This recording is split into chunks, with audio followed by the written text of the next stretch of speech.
Ay, madam.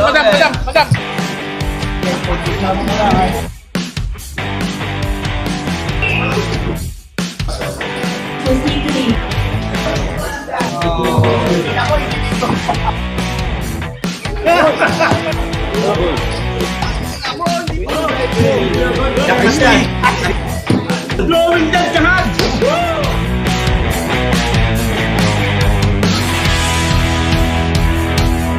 Let's go!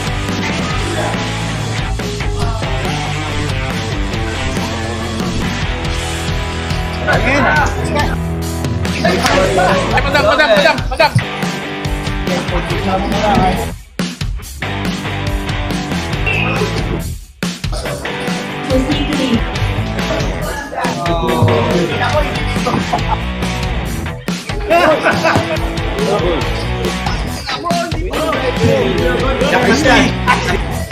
Blowing that kahat!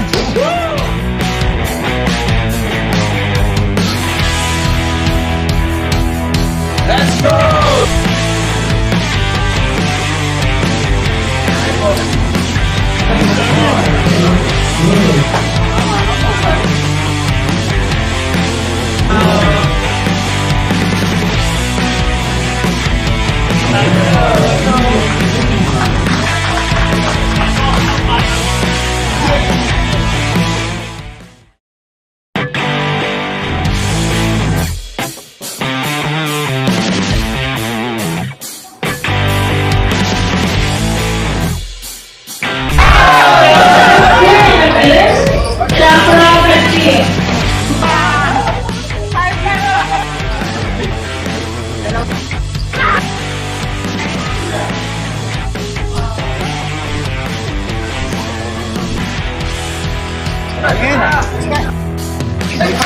Ay, madam.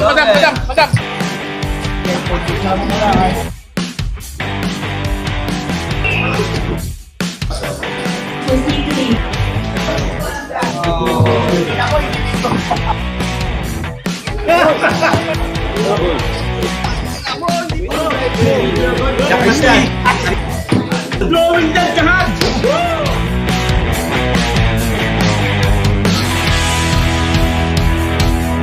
Let's go!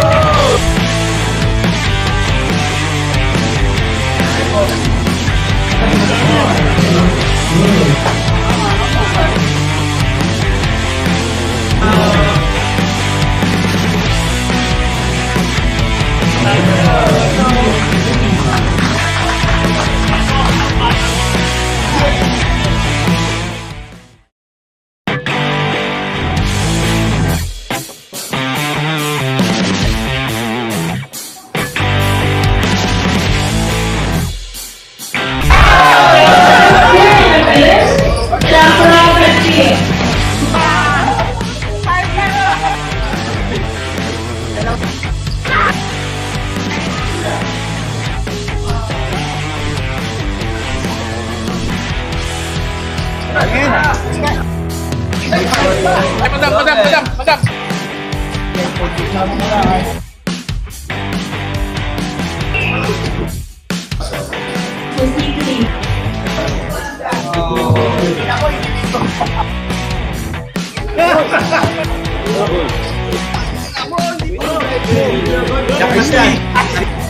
Blowing that kahat!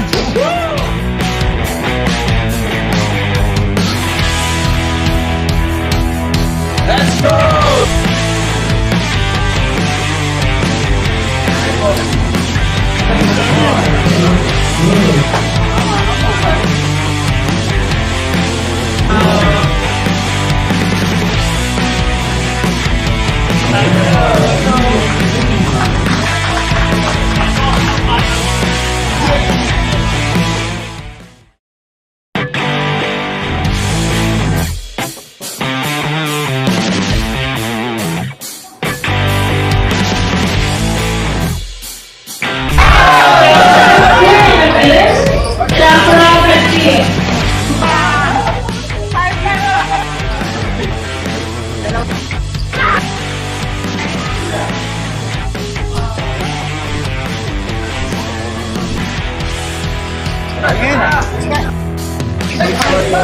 madam.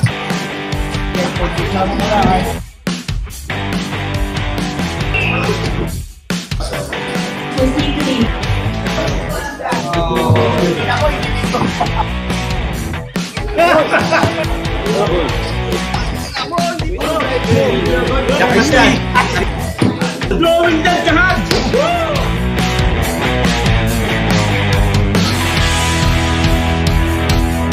Let's go!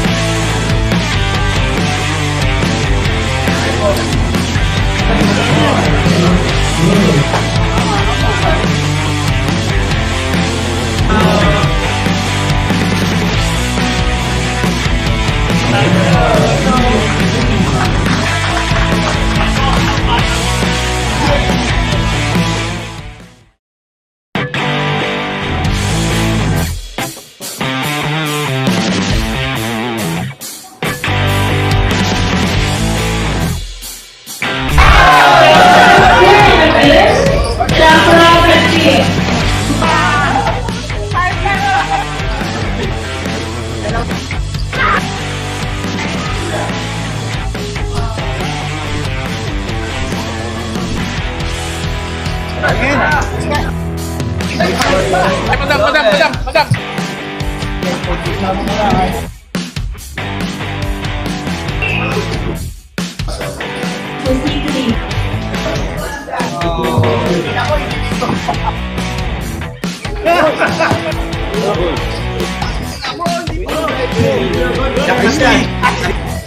Blowing that jahat!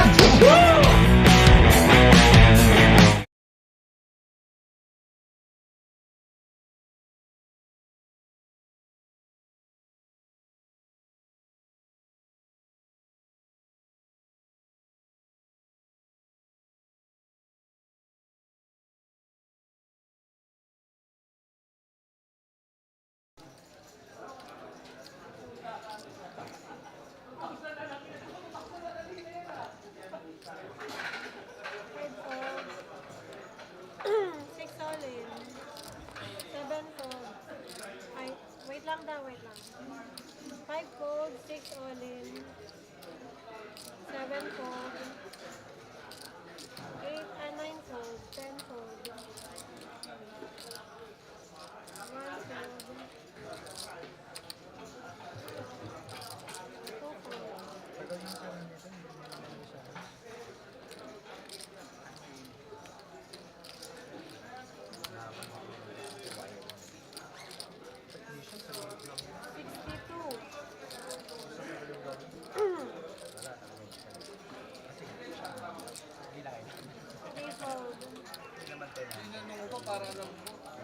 2 fold. Ganti ng apoy. Four call. Lolok naman to. Oh, una, Card. blinds ka naman.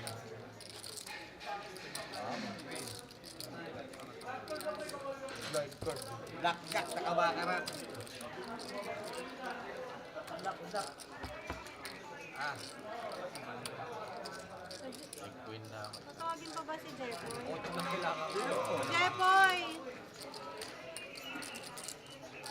Ano siya? Mark. All in.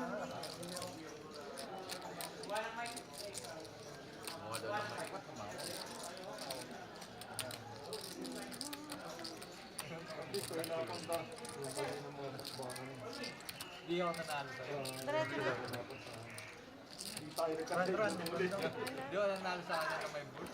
Eh baka Ano, mag-hit Poy? naman ako. Ayun na! Bakit may gis yan? Gis tsaka queen. Ako patay. Gis na lang. Walang puso. Diba? 52. Tapos, 62. 62. Sir Jepoy! Tapos daw, sandali lang may naglolo ko.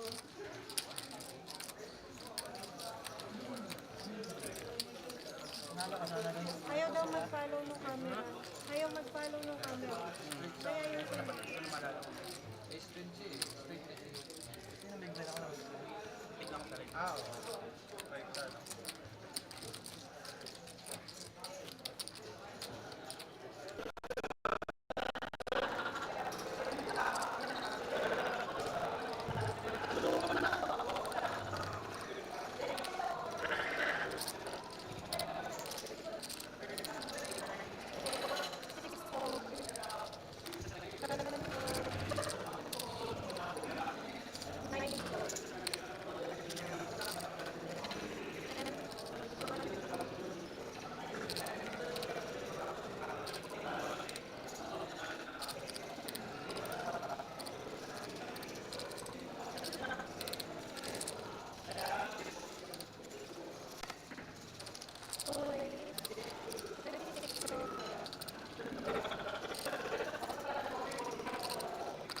Right, let's check the sound up in here. Watching the Metro Weekend Special 400K guaranteed final day. Took a while to get things sorted, but here we are. Final table, 9 out of 266 runners in this weekend special. Go through the names as we see them in action, but I can already tell you chip stacks are pretty even as we started this final table. Lost the table sound there. Chip leader was Mark Angela Vergara. 992,000 chips in seat 2. Followed not so closely. Jeffrey Kalman, seat 4 with 760,000. And down the line, the shortest stack in seat 6, Romel Calderon with 62,000. The blinds are 8K, 16K. That means he's about 5 BB. Right now, we're in a pot between Rotman and Jojo, using their nicknames here. So there you go, Mark. That's Mark Angela Vergara, still in the lead with 916, and Lloyd with over 100,000. Of course, Jojo is Jojo Ledina, who some of you might know from his Facebook posts, where he posts some very interesting hands and comments. Strangely missing at this final table is our favorite poker broadcaster, Jester Insha, who stepped aside out of courtesy. Join the action here. Roland in seat 5. This is Rolando de la Serna. AC doozy under the gun. Might get frisky with it. Only 280K in his stack. He looks like he's in the mood to play a pot here. Rotman in seat 6. That's Romel Calderon. What's the short stack? Has doubled up since we started. Quick folds all around to Jojo Ledina with the pocket kings. The raise is 40,000. And with 240 behind, he might not want to raise all in. Might want to try to induce that 4-bet shove from some weaker hands. Of course, Jojo's stack is only 436,000. Might keep it simple. I like this 3-bet. It can induce shoves from weaker hands. It leaves the door open for Roland to make a mistake. Whereas if Jojo just gone all in, Roland would be folding 100% of the time and would never be making a mistake.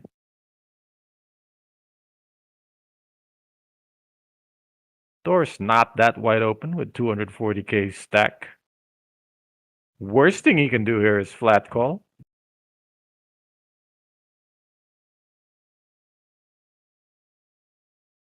Gotta figure out George's range.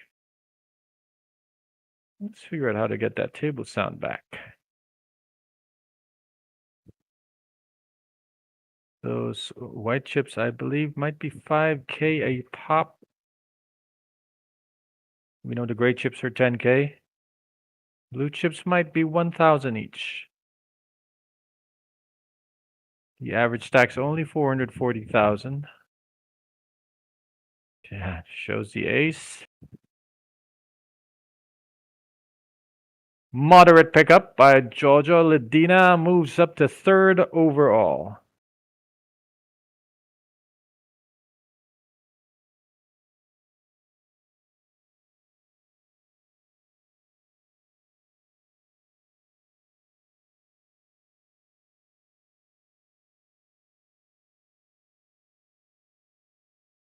Blinds are about to go up. We are, of course, playing. Looks like we're playing a BB ante format. 10, 20, and 20 in the BB ante. Maybe next hand. I think they played one more hand. There was a riffle before the blind levels went up. So this is still at 8k, 16k.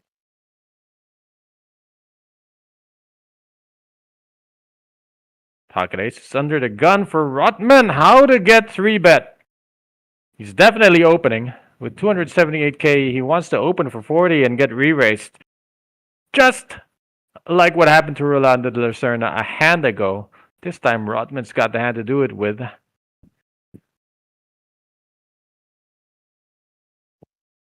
Use the time bank to figure out that the raise amount is 45,000. Let's see if Aki's coming along for the ride. Not with pocket sixes. Lloyd queen 7 suited. Nice cash game hand, but not great for a final table. Chip leader here. Mark-Angelo Vergara in seat 2. Might want to speculate. Let's see how he chooses to play his chip lead. We'll get out of the way. This might be a disappointing result as it's going to get folded around and Rotman will win the absolute minimum with his pocket aces. It's a sad day for pocket ace. Well, still better than get a bad beat, but that is how to fold disappointedly. All right, we're live streaming, I believe, over YouTube, but I'm monitoring the Facebook comments right now. There you go. And no comments as of yet. Or I haven't refreshed.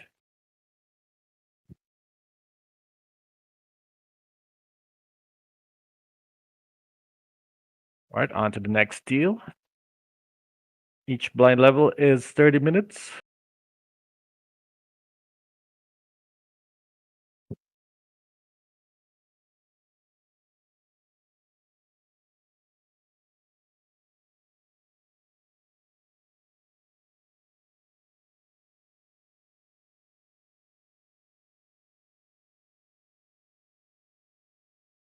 All right, ace jack offsuit for Jojo.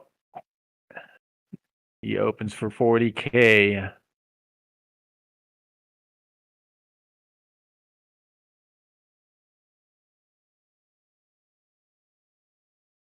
Perfect.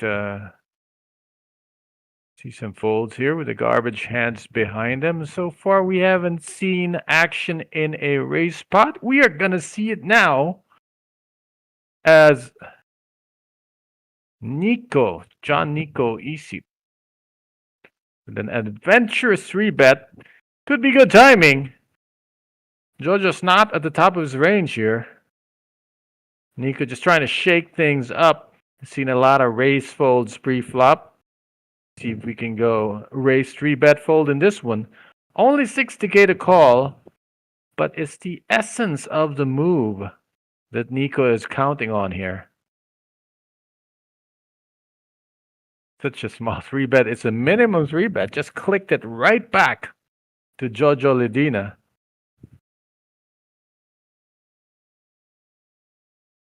See what godly read Jojo can come up with. And he cannot stand the heat. That is a minimum 3-bet. Take note. Just the idea of 3-betting. Great timing. The bet size is as small as can be, and that's part of what makes it look really strong.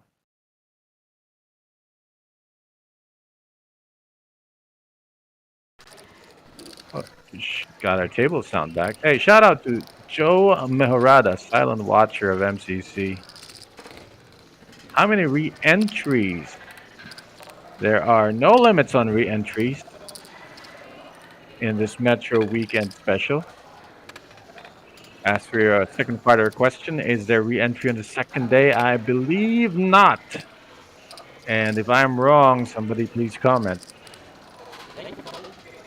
Very rare that tourneys have a second day entry. Usually reserve that for some really major event where you can enter on second day, like some high rollers do that. Right now you're watching the weekend special, so it's a weekly tourney. It doesn't follow the Metro Major format. One notable difference is they will be playing BB ante all the way till the end here. In the Major, we go back to regular antes at the final table. So back to the action. Jojo raises from the +1 with ace-4 of hearts. A lot of folding at this table. He's got 3-bet before by Nico. Is he gonna get 3-bet 2 hands in a row? Nico makes it the same move, but this time Jeff Calma with ace-king of diamonds can snap up this pot uncontested. One move for Jeff here. He folds like 0.5% of the time in this spot. Started the final table with 760k. Took a hit since then, so he's gonna want to get back in action here. Wow. Jeff is unsure what Jojo might have done, but he wasn't willing to take stand with ace-king suited. Instead, he wants to see a flop. Jojo's got great odds just to flat here with his suited ace. 60k for a 290 pot, 5-1 just to see a flop and give up if it's not favorable. Rotman, 90k for 9-8, not good. He's only got 268k. If he wants to enter the spot, he's gonna have to shove. But very interesting choice made by Jeffrey Kalma with an ace-king of diamonds. A cold call of a pre-flop 3-bet. That's what you call a cold call when you have nothing invested in the pot and you call a raise and a re-raise fold, just like that. And now Jojo Ledina is wondering what Jeff came along with. Who flats 3-bets like this? Jeff gets out of the way. Sorry, Jojo gets out of the way, sensing some strength because that flat call of a 3-bet, it seems like a move for someone who doesn't really care to get it all in if he must. Well, the flop favors Nico. Nico is the 3-better. Good texture. Only one paint card. Would have been top pair. It would have been gut shot with a backdoor draw for Jojo, but he's no longer the hand. Now, only 4 outs remain. An ace, of course. We saw the ace of hearts has been folded. Nico in the lead. Now let's catch up on the action here. It has gone check, check, and Nico's trying to protect his hand. Now 4 clubs. Nico has a club, but it's not a great one. One of the lower clubs you can think of. So Nico turns his hand into kind of a bluff. Maybe might get called by someone holding a 3, but with 4 clubs on the board, he's essentially bluffing here. Oh, it's Jeff who's bluffing for 100k. My bad.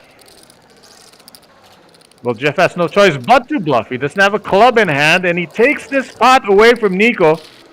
Played it a little tentative post flop, and he just let the board unravel and create all kinds of situations that Jeff Gama took advantage. Back up to 592K. Very interestingly played. I believe both gentlemen had a chance to take it down. Jeff before the flop, Nico after the flop. Ultimately, Jeff turns his hand into a bluff at the river.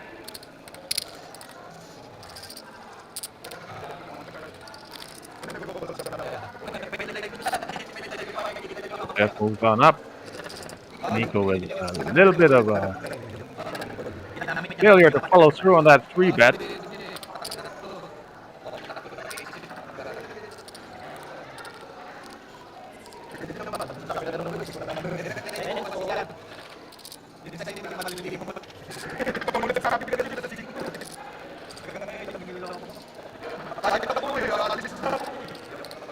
All right, trying to sort out the table sound because we got pocket aces. Lloyd wakes up with it.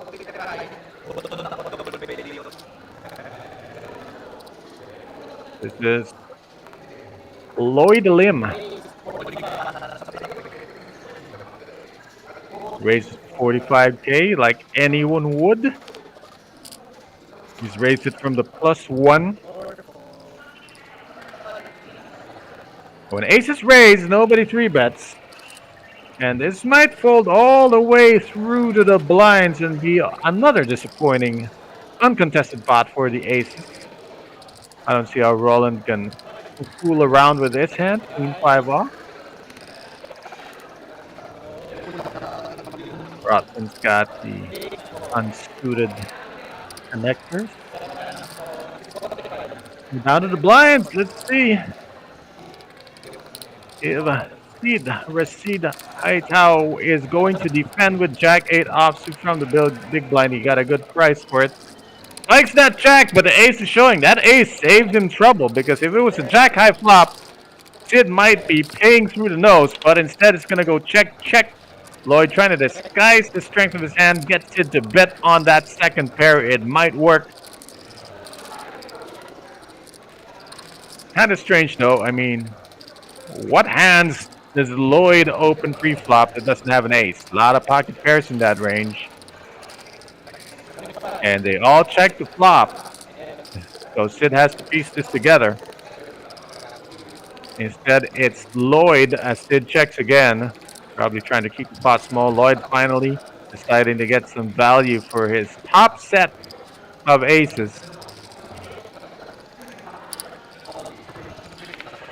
Interesting. The hand is underrepresented, and that is why Sid is paying with a jack. With no hearts on the river, I believe Sid could call yet another small bet. He checks to Lloyd. Time to go to Value Town, but how to not lose your customer? That is the question for Lloyd Income. Lim Kirk Lloyd Income. I'm sure I murdered the order of his name. Well, somebody owes a time bank. That is the sound of the shot clock buzzer. Lloyd's still trying to figure out the price that he can get paid. No straight showed up. No flushes showed up. He's just got to figure out. It's not likely his opponent has an ace. So how to get paid by opponent holding a jack. 50K. Interesting price. Sid only has 230. Lloyd has bet 50 and left 40 behind. That's pretty strong. That says a lot. No, nobody bets 50K, leaves 40 behind, but Sid makes the call. He's only beating a desperate bluff at that point. Most hands with no showdown value, some hands with showdown value would just check back, and hands that can't beat a bluff with 90K behind aren't going to bet. But it's the right price, and Sid is forced to pay. Well played by Lloyd. He moves on up in the ladder. Still 9 players remain in this weekend special 400K guaranteed. Final day today.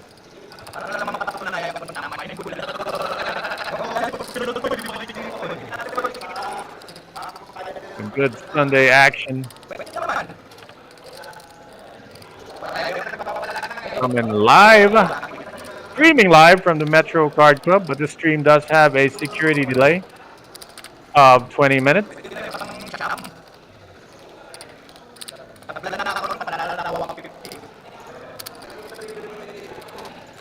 Hear a garbled table sound, but they are discussing maybe that last bet. Was this a misdeal? Time banks are in play, as they normally are most of the events these days. Each of those yellow cards gives you an extra 30 seconds. You have 30 seconds to act without having to pay time bank. But once you run out of time, you gotta pay with a yellow card.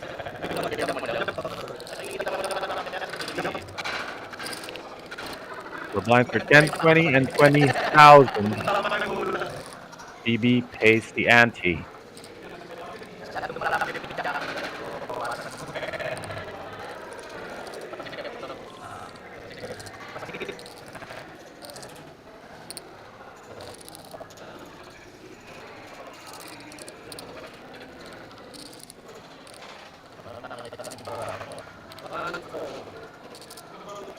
Jack 5 off, Lloyd is going to throw this one away. Pocket sixes, but really early position for Mark.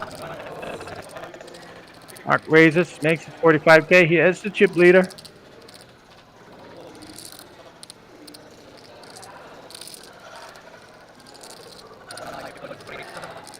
Jeff Kalma, pocket threes. It's not great, but it's playable to a call, given the stack sizes. Roland de la Serna gives up the king 7.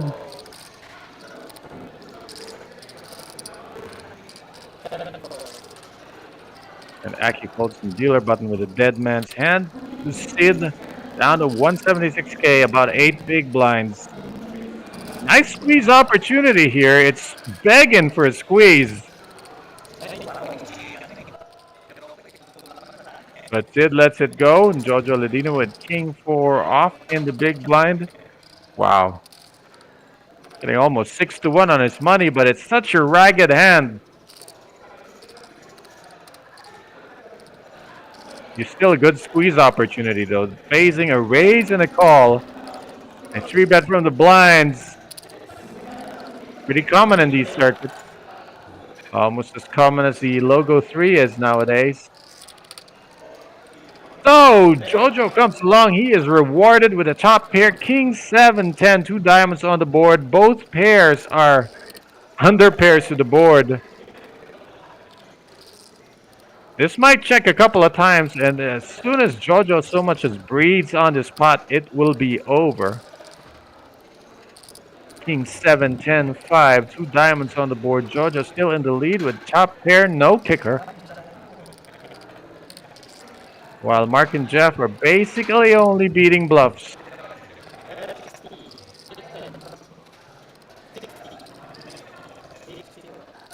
There's the value bet. Looks like 60,000 from Jojo Ledina. Check this top pair on the flop. Now tries to get value for it. Might get called by a 10 or a diamond draw, but nobody has any of that. Pot down. Push it to Jojo. Holding on to that 4th position. Shout out to Milbert. Thanks for your reply to comments. And everyone watching, big time, gandang gabi sa'yo. Tira Pasok is absent. Was trying to make this final table. And lo and behold, he is not here.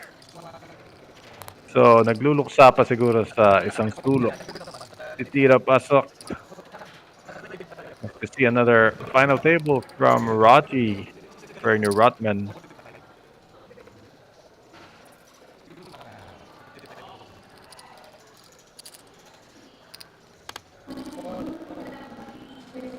Back to the action. Blinds are the same. 10, 20, 20.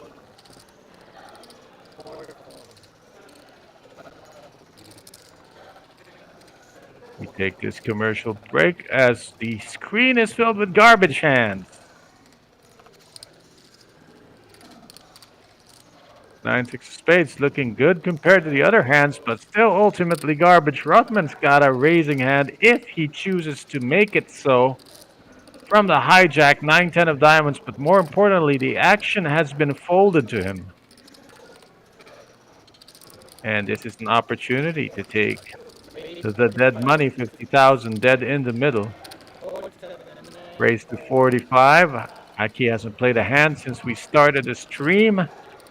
Jojo cannot defend with Jack 2. Let's see what the big blind has. Queen 10 off, where Lloyd can defend for another 25K.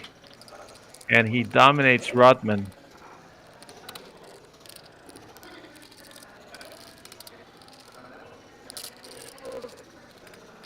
Not sure you want to 3-bet this. Doesn't play that well. But calling. Plays okay. Here comes the flop. They paid for it. No paint. 6, 4, 7. 2 clubs on the board. Nobody has anything. Time to play poker.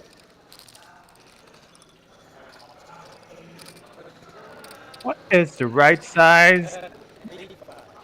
Rotman decides that the right c-bet size is 35K. I like it. No need to bet any more on this, just to balance out your range. Most of the times, people miss on this. It is so far away from the raising and calling ranges that Lloyd must give up. And Rotman takes it down. Nice little raised pot for him there.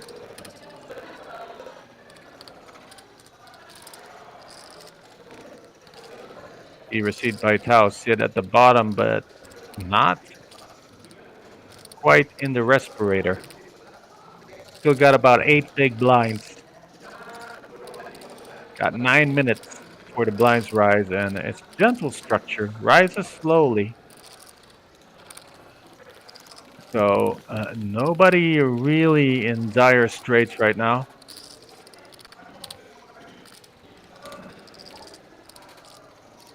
Shout out to Philippine Poker Royalty, the Riveras in attendance on our stream. So Yurid, and I see Datu Ashby Rivera. Good evening, sirs.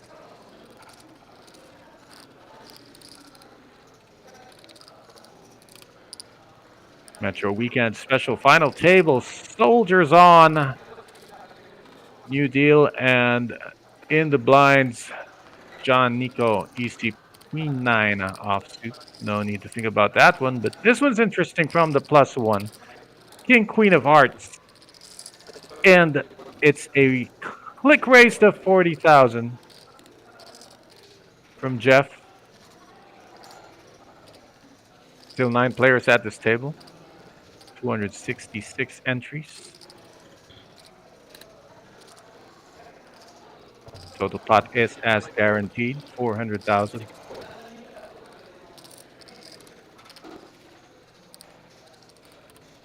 Will this be the hand that Aki finally plays on this live stream? I think not.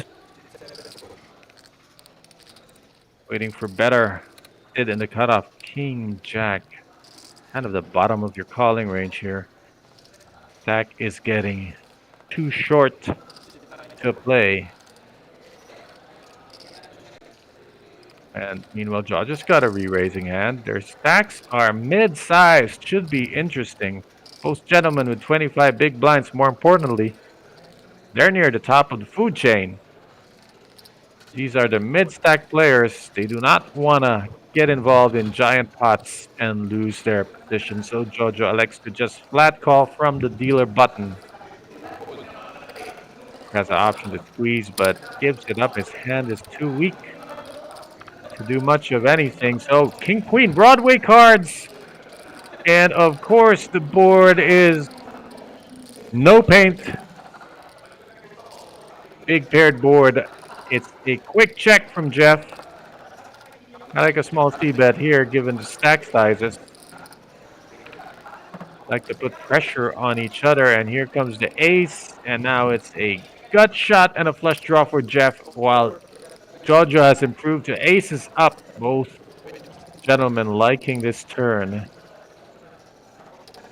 20K. Judge is going to try to get to showdown. Calls to 20 and is certainly going to call on any brick on the river. Will call almost any bet. Well, Jeff can now dictate the price of the showdown by making a bet of 20 here. It's better than check calling a larger amount, that's for sure. Judge should be calling here. I mean, he's chopping against another ace because that king showed up. That also means not likely to be outkicked anymore. He decides he doesn't want to chop just in case the other player has an ace. He needs to get him off that hand. But for Jeff, it's kings up with an ace kicker. He thinks it's good enough, but it's not. He calls for 60 and Jojo will take down this pot. Nice turn in river, good for action. As Jojo Ledina moves up to 716,000. We did start the final table with about 570, so moving on up. Slowly creeping up to the chip lead.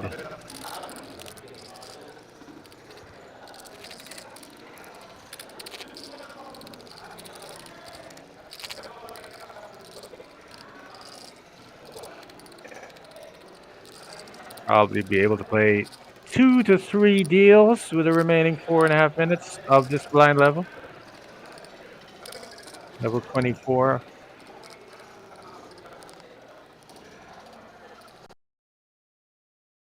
Yeah, gonna be a long night with these BB ante format. No real urgency to act. Players are in good shape. Just a couple of them under 10 bigs. No microstack. Roland gives up the jack deuce. Not gonna see any action with it. Aki keeping up the streak of folds. And this is gonna go to the blinds. Small versus big it will be. Unless Lloyd decides to steal, he does not. Nice blind versus blind hand to pick up here. Ace 9 of diamonds. Helps to set the tone for these blind versus blind altercations. Ooh, beware of the better who goes back for chips. As Mark has raised to 55,000. Nico's got diamonds as well, but they're horrible. Horrible, but good enough for him to call. Suited and barely connecting. It's a 3-gapper. 8 high for Nico. What kind of flop is he looking for? Not even close, as Mark has top pair, top kicker, and the backdoor draws are ever in his favor. This should be an instant fold for Nico unless he wants to get creative and paint the Sistine Chapel with his rags.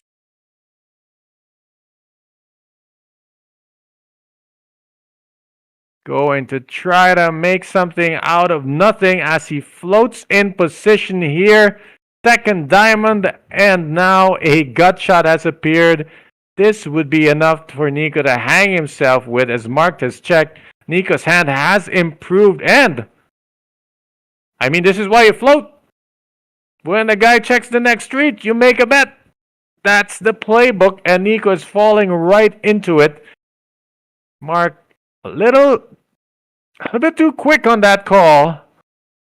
And now with the river showing, Mark needs to find a check call in his arsenal because Nico probably has to bet a polarizing size here. You might have to bet 250. Can't check back with 8 high. And can't make a small bet because you're going to get called by a jack. It is serious trouble, but with the right bet size, Nico might get away from this.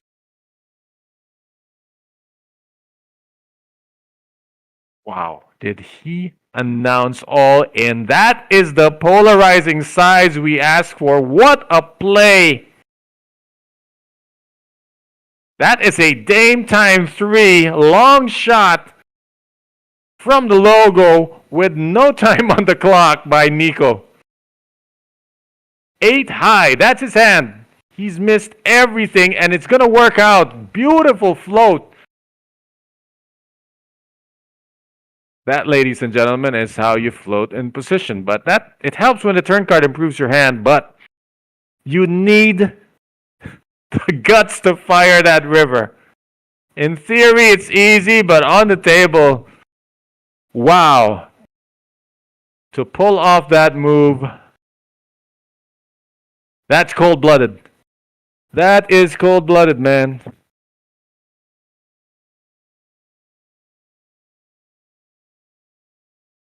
Shout out to Renzi Polito. Hope you saw that hand. And to Ronnie Rosales. Aki for the win. I think Aki for the fold so far. As that is all he's been doing. Taking his time.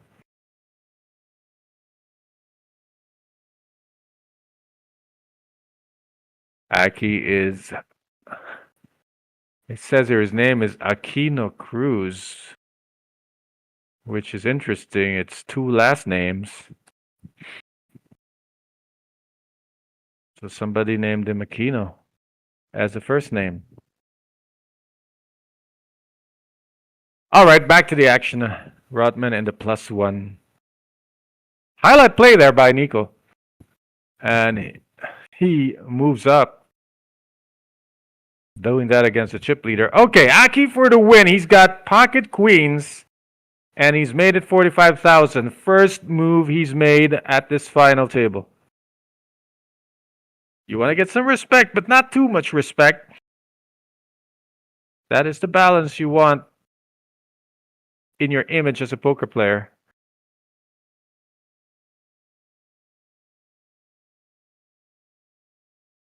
Nico in the small blind. This is the first time Aki's made a raise. Well, he's got a hand that's good enough to call. Needs to spike that king to get ahead. Jeff Combo with ace-4. Getting good odds, but it's such a weak ace against Aki's range. Jeff is going to come along here. Price is too good to resist. Eyes wide open. One looking for an ace, one looking for a queen. They get neither, but it's a gut shot for Jeff Cobb. King high for Nico, and a massive overpair as Aki's pocket queens dominate this board so far. Lead out on the gut shot by Jeff. So often, donking into the razor folds to a raise on the flop. Let's see if Aki has read that playbook. Most players who donk into the razor either do it as a blocker to a draw or to try to finish the pot with some weak-made hand. In Jeff's case, it's a blocker for his gut shot with backdoor club outs. He might like seeing an ace too. Aki has raised it. I like this move. Even with nothing, you should be raising this move most of the time if your stack can afford it. And it's going to work out. Jeff cannot call 100,000, a third of his stack for a gut shot. He can shove, but I don't. It would be really crazy to do this with put his tournament life on the line against a player who's only played right now.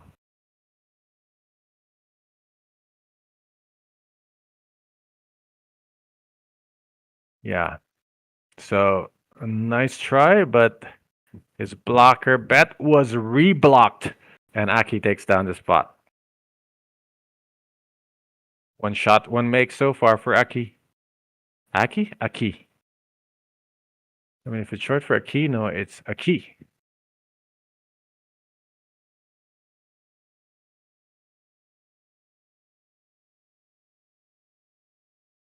Sid biding his time along with Roland at the bottom of the barrel.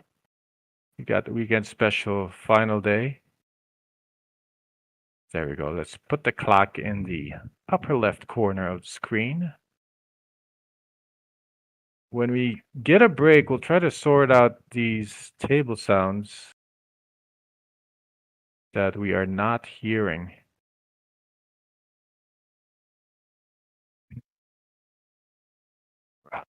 Can't get a hand to play with.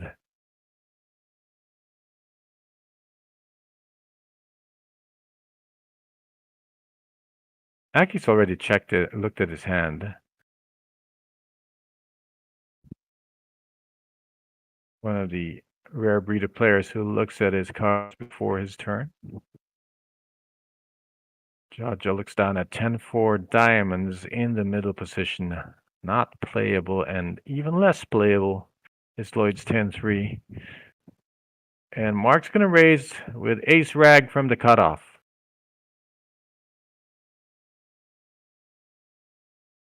Makes it 50K. Got some ground to make up. Started the final table as the chip leader. Now one of the middle stacks after that bloated pot that he lost against Nico without a showdown. Roland's got king, queen of clubs. I mean, this should play for all the chips pre-flop. See him take a drink to prepare for battle. I mean, that is entertaining to see.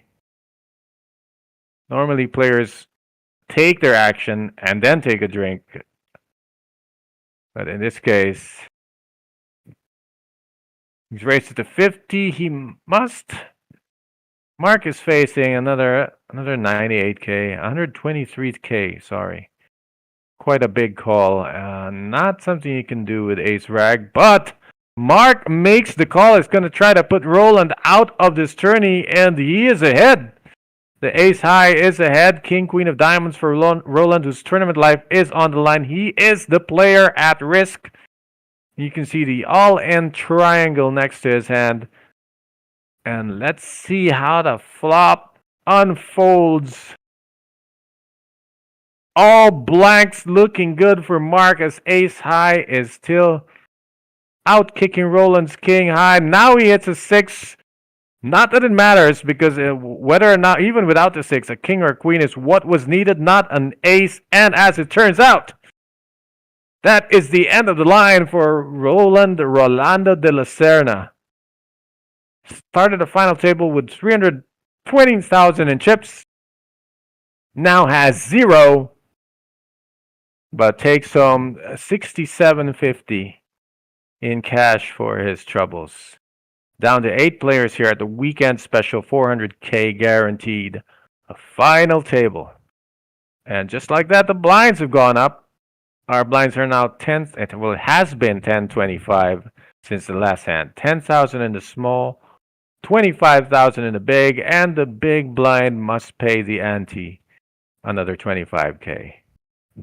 Average stack is about 500,000 with 8 players remaining, which means the average stack is just about 20 big blinds. There is a dead small blind, and that's why the pot's only 50K. Only the big blind has invested into the spot. 1 big blind and 1 big blind ante.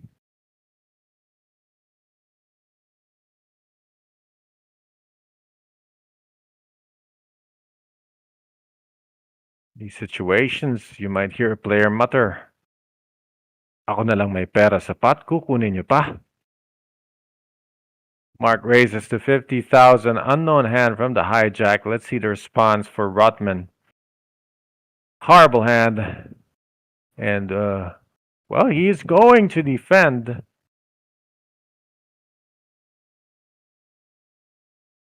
Must know that Mark raises very wide from the hijack, but still playing king 5 off, out of position. It's fun when you hit the king. So checks his top pair, no kicker hand, inducing this continuation bet, and up to Rotman how to play this. I think the pot size is ripe enough for a check raise, because a lot of cards can come that can kill the action. Clubs kill his action. Well, it gives him a redraw, I guess. It's one reason, but here comes the raise, and you better believe that if Mark comes right back at him, Rotman is going to war with his king. Got that backdoor club draw. Mark is out of his hand. Well played by Rotman. Good defense, and this is a spot where you need to remember spots like this because in this case, Rotman did have the top pair. But you can use this line, this exact same line, with no hit. Because just remember, anytime you see a spot where you're trying to get called, but you get folds, then take note of it because you have just discovered a bluffing spot that you can reference for later in your play. Consequently, if you try to bluff and get called, then you just accidentally found a value spot that you need to take note of. Of course, the best bluffing spot we've seen was a few hands ago in a big hand between Nico and then chip leader Mark Angelo Vergara. If you're watching on YouTube, you can scroll back to that. To scroll back about 20 minutes, it's worth the view. And for those watching on Facebook, sorry, no scrolling back from that platform. I'm pretty sure you saw the hand.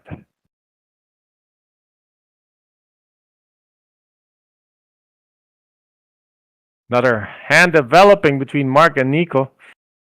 The two players involved in what is so far the hand of the night, and they're going to see action again. Nico has 3-bet a lot, so he might be perceived as very wide. He's 3-bet several players in just the short time that we've been streaming this final table. So Mark with his suited king opens for 50. Nico 3-bets to 150. And Jeff's going to get out of the way, and we'll see what the response is. Mark's being pushed around by Nico. And he doesn't even have position. He will be out of position to Nico forever until they get a heads up. Wow. Mark went in for a 4x raise and now has to give it up. So this is why a lot of players just use the click raise at this stage of the tournament. Just doubling the blinds. Just in case you get 3-bet, you can get out. No, he didn't 4x. Sorry, I misread that. It was 100K to call. He put in 50, 100K to call. So, all good. Forget what I said. That's what happens when you watch on a small screen.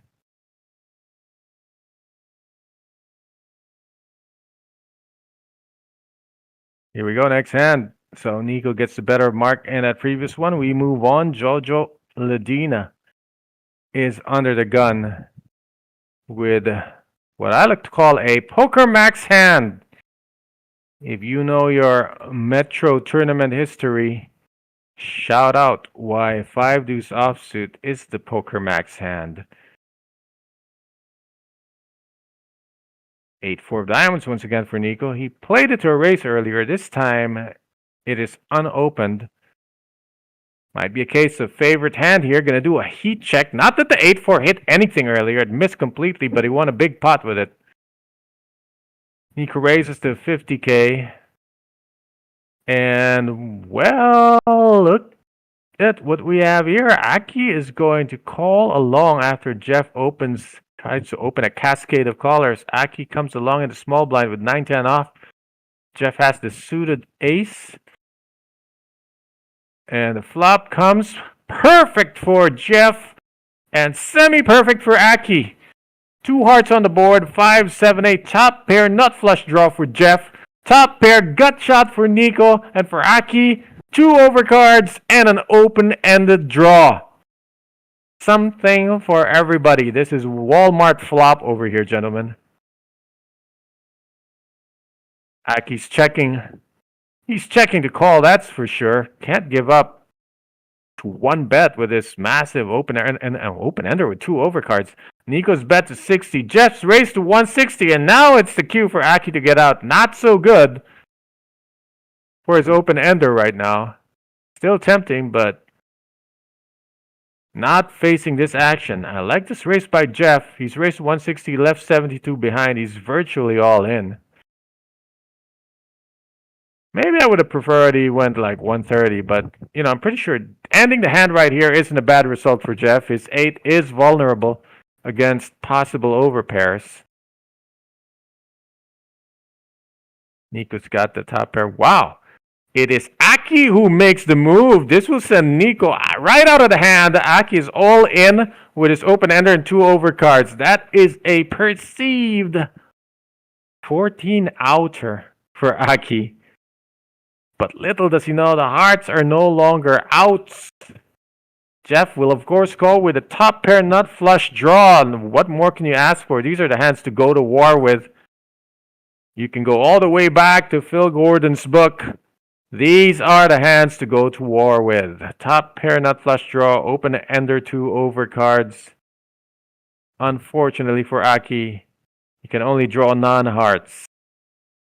All his heart draws are out. That's why he only has 7 real outs here.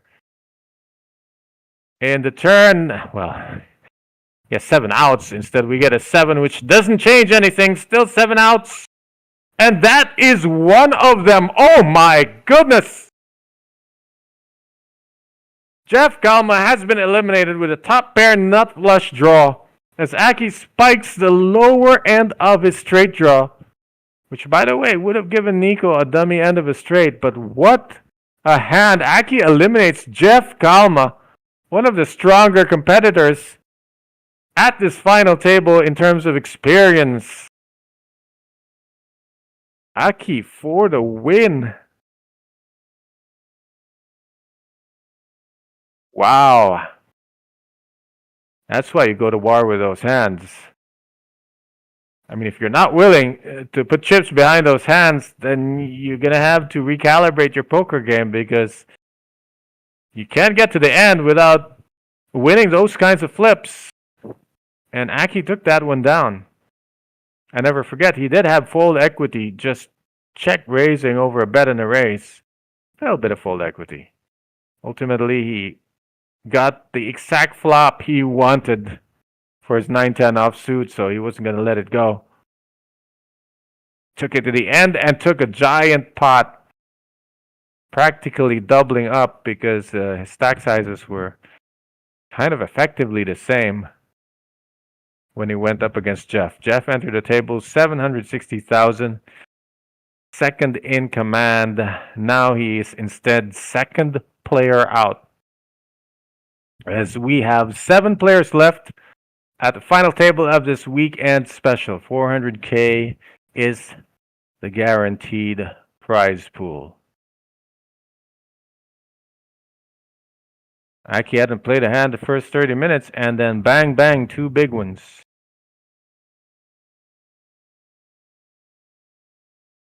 A bit of change in dynamic as we might have a new chip leader. Rotman still in the middle. He's going to play these pocket 5s to a raise. Looks like 55,000. 65,000 is the raise from the cutoff. And now Jojo Lidina, how will he defend with his ace in the big blind? By pressing the call button.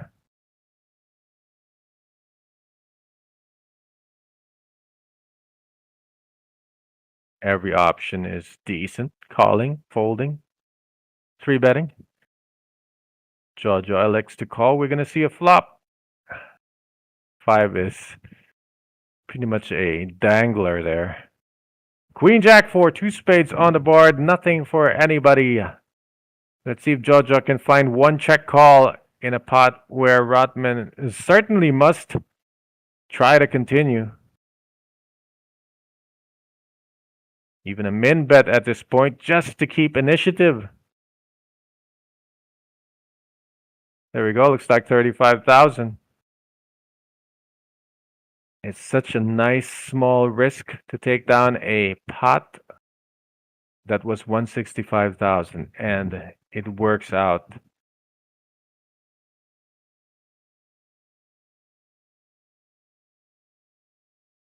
That is an advanced reason to bet. Basically, 2 reasons to bet are for value and for bluff. But in that case, that was neither. That was betting for equity, Protect your equity in the pot and capitalize on the dead money. Good takedown by Rotman. A little bit of a glitch in our visual. See if it's just me or if it shows up on the feed. Yep. We lost our table visual, but we still see the graphics. Oh, different kind of flying blind. There we go. We're back. We just saw, looked like an ace rag folded in early position. And just in time, Sid is all in 116,000, less than 5 big blinds with pocket jacks. And the best way to play it, shoved it outright. Let's see if Lloyd will defend. He can't really afford it. He's sitting 185, has to defend with half his stack with king 4. It's no good. And that is all Sid will get. The blinds and antes. He's still on the bottom, but he's managed to outclimb Jeff and Roland just by hanging on, staying out of trouble.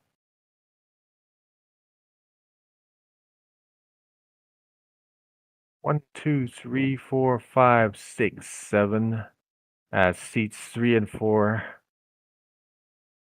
No, seats 4 and 5 have been eliminated. Is that right?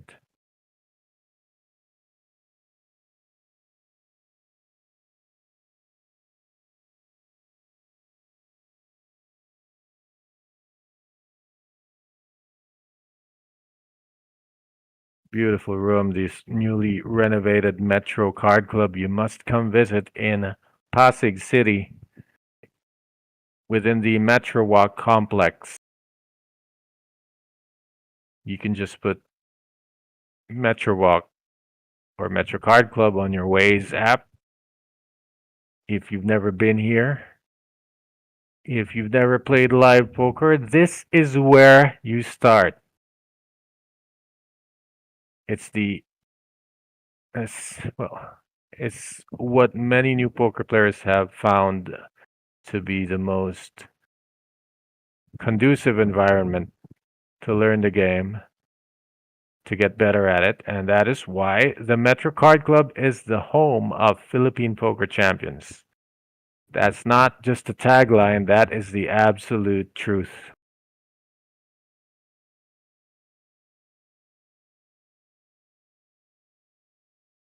Eight deuce, Nico is under the gun.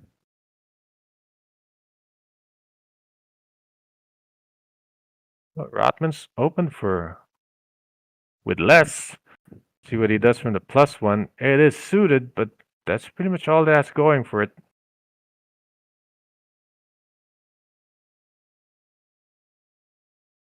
Hold it around to the cutoff. We don't see his hand.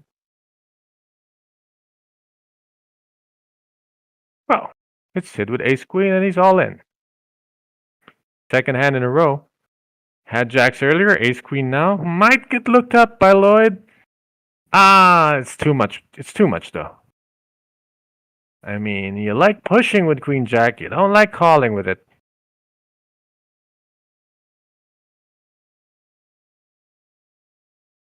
No, sir, this is not the time to shine. And for Mark, a random jack 7. Another uncontested pot for Sid. He moves on up. Might be across the 200K mark now. Well across it, 236K for Sid. Lloyd is the new bottom man at the totem pole. Shout out to some of our viewers. Sorry, Ian Marcos, one of the OGs of Philippine poker success. And Randall Chua, himself quite a wicked heads-up player. Welcome to the stream. You're watching the weekend special 400K guaranteed final table. Streaming live from the Metro Card Club in Pasig City. Might not be everyone's favorite city, but it does have what might be everyone's favorite mayor. Back to the action. Rotman Under the gun with ace jack, he's got a middle-sized stack. See what's in order for him.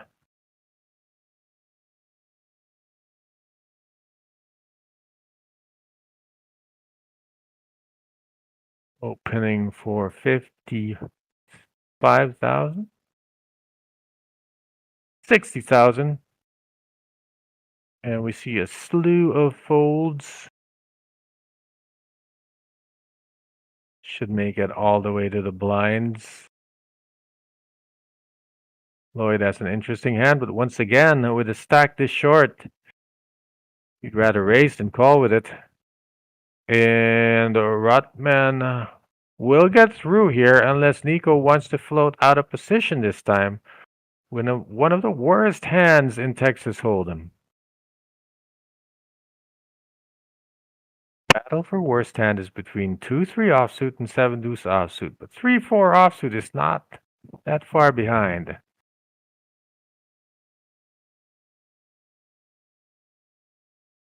Nico decides he gonna make a move.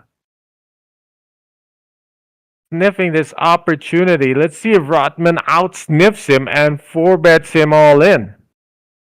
Nico has re-raised. It's an under the gun raise for Rotman. And Nico's interpreted that Rotman might be doing it lightly. Well, he will find out soon enough. He's made that 3-bet. It would be terrifying for Nico if Rotman just calls. At least if he 4-bets, Nico just folds. But if Rotman just calls, now he has to follow through on a flop. And this was something my coach always told me. It's one of the scariest things is a good player in position calling you is scarier than being raised. And that's what Rotman has done to Nico now. It is a 3-bet pot, Queen Jack 10. Nico started with nothing. Now he has less than nothing in his hands. Rotman has second pair with a gut shot. But this smashes into Nico's 3-betting range, so he's going to follow through. Looks like 100,000, all the 5K chips. That's a tell, though. He's bet with the expendable 5K chips. Let's see if Rotman can sniff this out. You can see he bet a stack of white chips. And, you know, it's a subconscious thing players do. When they're bluffing, they bet with the chips that they're willing to lose, and that's usually the small denomination chips. What does Rotman do here? Second pair, gut shot, already losing to most of the 3-betting hands. All the big pocket pairs have sets and over pairs and all. Straight draws here, better cards than his jack. Ace king flop to straight. And it works for Nico once again. I mean, how much worse of a hand can you win with than 4-3 offsuit? Complete miss, but the board worked in his favor. And once again, easy in theory to follow up out of position in a 3-bet pot on that kind of board. But you gotta have the cojones to pull it off. And Nico has shown 2 big ones so far in this stream. Rotman could not read it right, I believe. Oh, that is the danger of flatting 3-bets is you could get lost in the hand. I thought that Rotman was calling to at least take 1 C-bet because you have to anticipate always that there's going to be a continuation bet in a 3-bet pot, almost always. And you have to be ready to take that. But the board texture made Rotman change his mind and he was gone. Wow.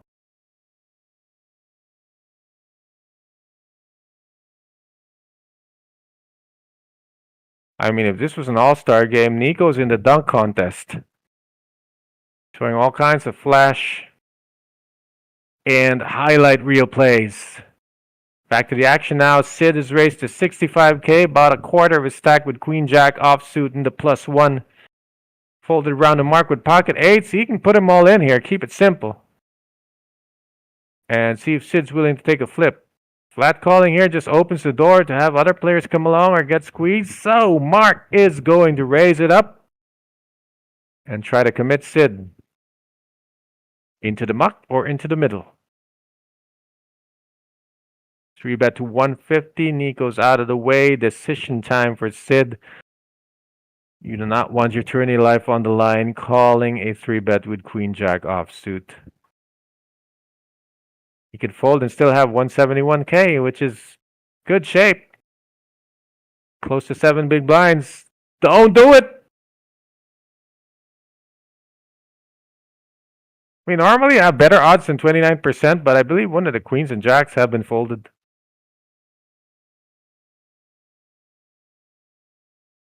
The body language. Sid looks tired, like he wants to do it, but experience and a strong will win over. He's going to give that up. Marcus moving, trying to move back up to the chip lead, but that is now held by Nico and not far behind him by a shade.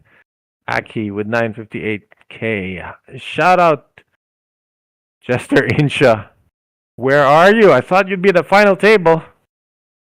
I mean, if you're not here and you're not there, what are we doing, man?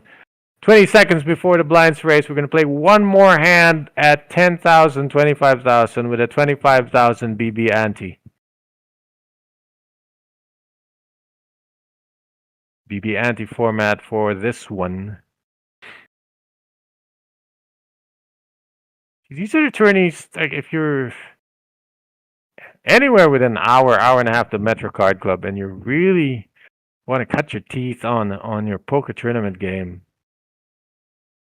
play the dailies and work yourself up to these weeklies, because iron sharpens iron, and all the iron is at the Metro Card Club.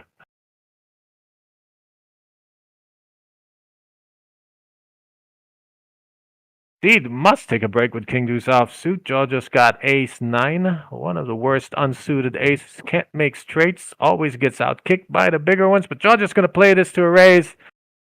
50,000. And Lloyd's looking for a spot to shove, but it's always raised even before the action gets to him. Mark with ace 4. Trying to determine if George actually picked up a hand or is just trying to stay active. Well, it's a little bit of both. Got half a hand, and he hasn't been active for a while. Nico has pocket threes, which is way better than 8-4 of diamonds or 3-4 offsuit. So he 3-bets to 150. He's 3-bet Jojo at least twice. I mean, just in the last hour. And George had folded ace jack earlier to a 3-bet. Oh, and by the way, nobody has seen what Nico's been playing because his big bets have not been called. He hasn't gone to showdown. So nobody knows what he's got when he's 3-betting. Another uncontested pot, a 3-bet pot. Nico is the reigning king of the 3-bet pots tonight. Let's see if someone will stand up to them. One of these vultures at the table waiting for their shot. Speaking of waiting for a shot, Lloyd is going to have to take one soon. Lloyd is in seat 1. Might have the shortest stack at the table between him and Sid.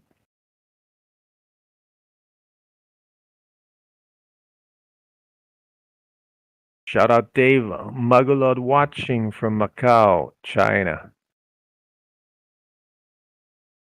And Jason Sonza railing for Aki. Aquino Cruz. Joe just got Jack 10 offsuit from under the gun. Doesn't need to take action. He's got a middle stack. Blinds are up 15k, 30k, 30k BB ante. Jojo finds a fold. Lloyd's got the absolute worst, debatably the worst hand in Hold'em. Still can't make a move. It might work out. He could ladder up just folding. Nico's got 6-9 offsuit just the way we like it. Goes in the muck. Well, blind versus blind. Aki's got an ace, so he's going to keep it simple against Sid. All in fold from Sid. Shows the ace, and that's GG for that hand. There you see the action. It was a raise and fold. And the button will move to Aki.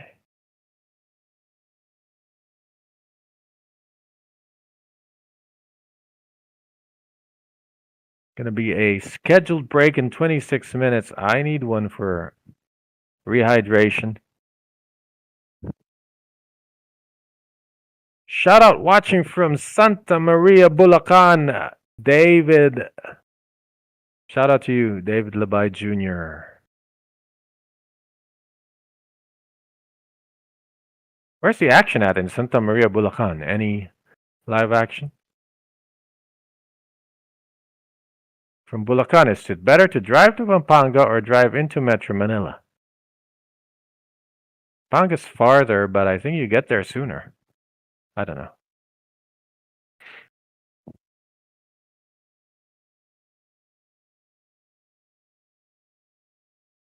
Starting the action, Lloyd. He is officially card dead.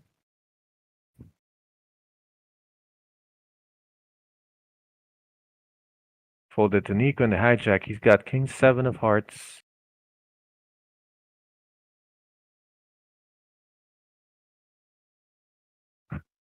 Carrying that big stick, and he's using it too.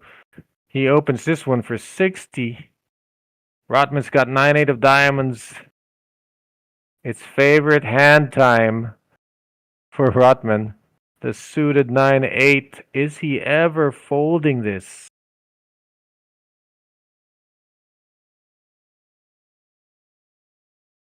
$318,000. If he's gonna 3-bet, it's gonna be for all the chips, so he elects to let it go. Joe just got ace-10. That is a decent hand to defend with, but also good enough to sometimes 3-bet. Problem is, Nico has not gone to showdown. Nobody has seen, well, at this final table at least, nobody has seen the quality of the hands he's been playing. He's been raising, 3-betting, raising, shoving on flops. Nobody's seen what he's got. It's the international man of mystery right now. Georgia's going to defend, kind of also disguising the strength of his hand. It flops. Top pair, but all spades on the board. Now, if anybody can bluff on this texture, it would be Nico. He's in position. He is the pre-flop raiser, and you know that he has the guns to shoot at this flop with. There you go. Continuation bet of 60,000. Can Jojo continue with top pair, top kicker on a monochrome board? He does not have a spade, but how often does a player flop a flush? More likely, Nico's betting some combo like a hit with a draw. So his top pair, top kicker should be good. If Jojo is still ahead, he would like to check call down. He's now got 3 of a kind with a top kicker. But this board is so wet, you're going to need some magic wipes to dry it up. It's straightening. It's flushing, it's full housing. It is everything you need to stop the action. So Nico's gonna give up on this one. What just happened here? Nico has rivered a straight and is winning against Jojo's trips. If Jojo doesn't bet here, this can go check, check. And Nico's gonna take the spot away. I like a bet fold line here from Jojo. Dictate the price of the showdown by betting an amount you're willing to call. Not necessarily a value bet. Uh-oh. He's bet small white chips again. The expendable chips for 80,000. Nico's got to find at least a call. 8, 9, 10. It's not exactly a 4-card straight. He's not got the dummy end of it.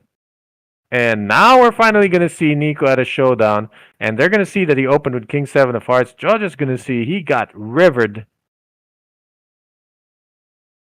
And Nico takes another pot up to 1.3 million. Jojo down to 336,000. After starting the final table with 570.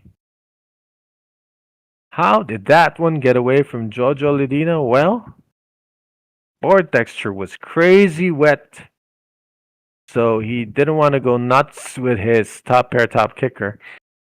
And sometimes you get rivered when you let the cards go to the river. Like they say, don't let the judges decide a fight. You want to knock your opponent out before the end comes, but that's not always easy to do. And Nico's having some kind of run here. He's winning uncontested when he doesn't have it. And then when he does have it, he gets paid. So he's having a perfect final table so far. Dynamic will change though now that players have seen for the first time at this final table what Nico has been playing. Although I'm pretty sure in the last 3 days and over the last few years they've been playing against him, they have an idea how he plays. But you always want to see what gear a player is on.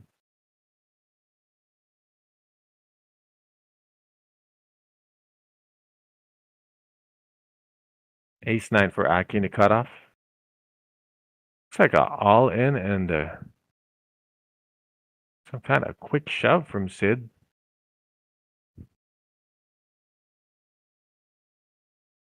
I think Aki might have opened and Sid shoved for less. Let's catch up on that. Yes, raise is 70. Sid was 70k to call, but he shoved over the top of it with pocket tens. Aki might be obliged to call because he's only calling 25 more.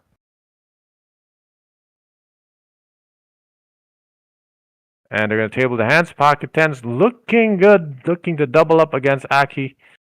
Aki's got ace-9 offsuit. Had raised himself into that pot. And now, down to the dealer and the board. Rashid Paitao at risk. It's tournament life on the line with pocket tens. See the red triangle on the right side of the screen signifying danger. But the flop is clean. 8-6, deuce, tens are ahead. A 9 doesn't hurt Sid, just needs to dodge the ace, and for good measure, it's a 10. But now it opens up 3 outs. Still 3 outs, this time a gut shot for Aki. This would be horrific if it gets rivered. Instead, full house for Rashid Paitao.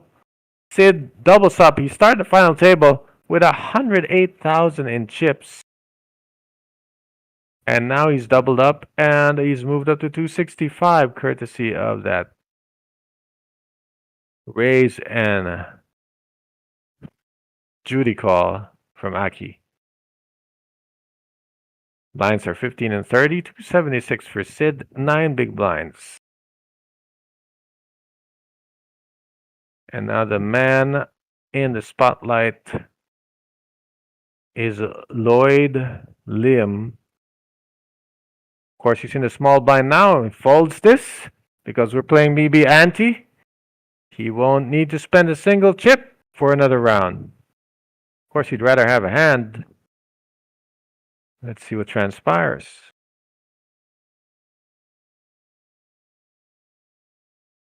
Nico's under the gun with pocket tens. I like raising here for sure, but especially because the table had already seen him raise questionable holdings. Might be fixing to get 3-bet here. Raises to 60,000 from under the gun. Ooh. If Aki had been last to call, he might be calling this. But with so many players to act on his left, this is a little risky. He could get sandwiched by any short stack who decides to squeeze. Facing a raise and a call, it's a great squeeze opportunity. Let's see if Sid is going to take this opportunity. Got pocket sixes as a backup. He's just calling, which means Jojo has good odds to call with a suited ace. 60k though out of his 321. Hurts. Just under 20% of his stack, but so tempting. Look at that. So much dead money in the middle that maybe shoving becomes an option. Not an easy spot for Jojo. Very tempting with a suited ace, but discipline, he folds it. This is a spot we're talking about. Lloyd's got a shove here. 45K to call. The best hand he's seen since the Jurassic era. He's been card dead. He's officially been given a card casket. So many junk cards being dealt to him at the final table. Now finally pocket sevens with all this action in front of him. And he lets it go. Wow, the radar is on there. Lloyd not liking that spot, and he was right. I mean, we can see the cards, but Lloyd can't see what we can see. But he got out of there. Mark is going to just call because of the great odds with Jack-9, and look what happens. Spikes his Jack, and he's now ahead of everybody. This is crazy. Bet, call, pocket sevens, fold. Big blind decides to call with any two cards, and now he's ahead. It's a check, and Nico bets 60 into the paired board. Fair enough. Tough for Sid to continue. If you must continue, it will be for everything. But Mark's still lurking in the hand. Sid is ahead of all kinds of ace-high ranges. And the fact that it's a paired board, it means it's less likely Nico actually has something here. Just continuing for balance. Tough spot for Sid because I like shoving here. And Sid has to think about it.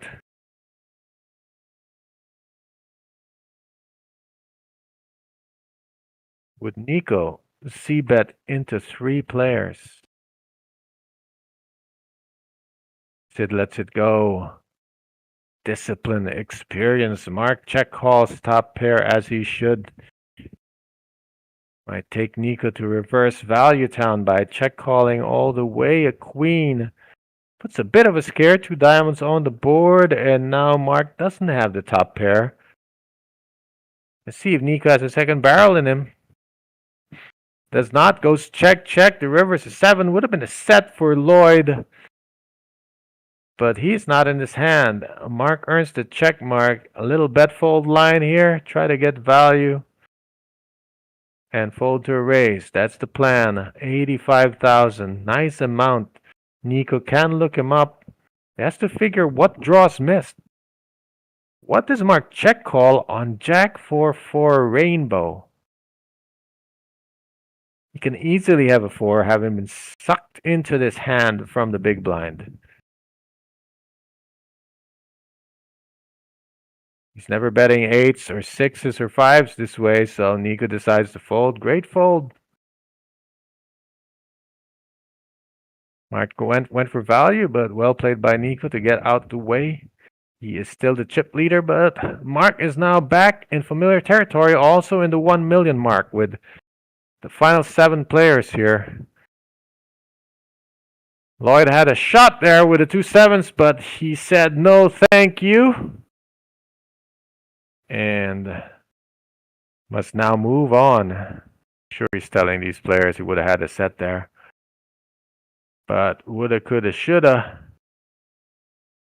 Should never be your middle name. Now Lloyd's on the button, so he's going to get free looks for 1, 2, 3, 4, 5 deals of free looks.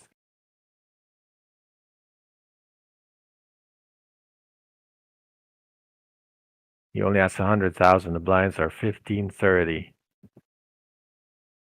Telling you, any paint card action folded to him, he should go for it.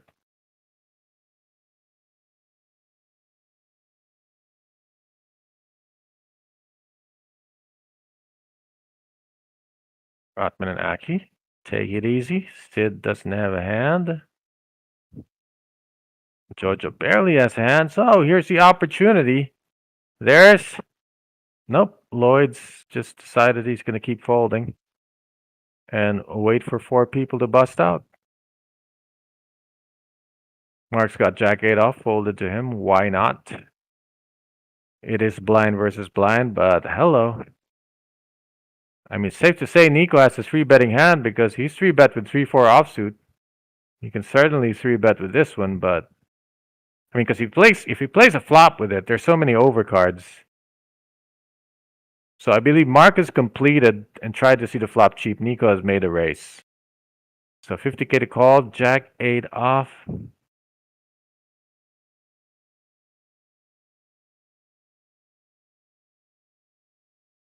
He said his mouth an amount that sounded like 280. You can read lips.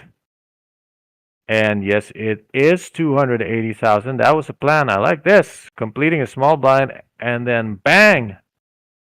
Like completing a blind with bad intentions. This will work out in the dynamic later when they go blind versus blind more. Wow. Decision time for Nico. What kind of player is Mark? Can he make this move with Jack 8? We know he can. Nico's not just going to fold this. He's got to think about it.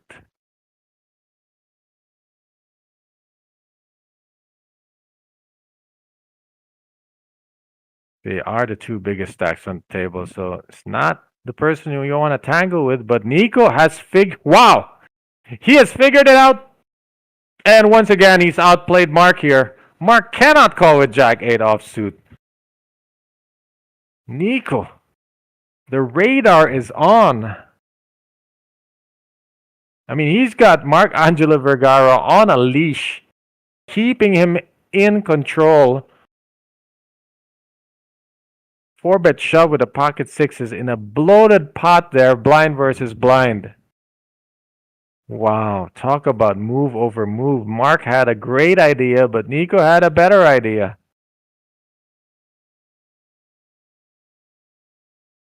And he is staying in command here. Just playing brilliantly right now.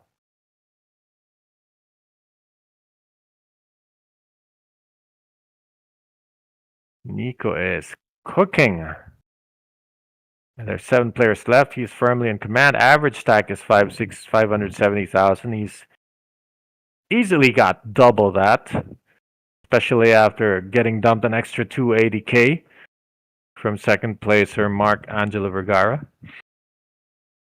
So he opens up a gap. Good evening, Fisherman Mark. Shout out Richard Magaro. Good evening to you as well.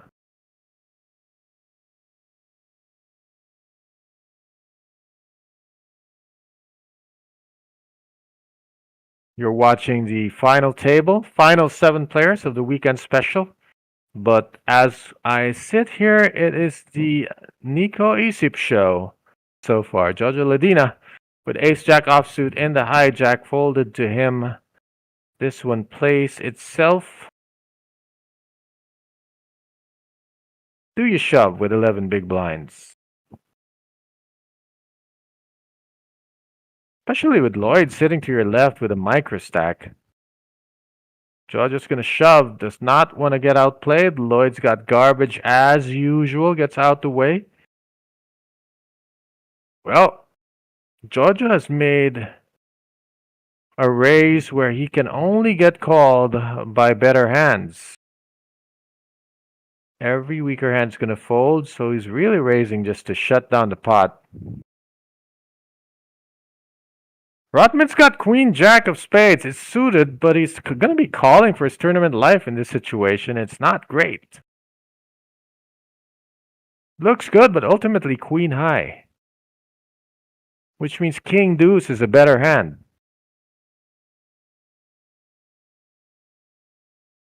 Not the way you want to go out, Rotman.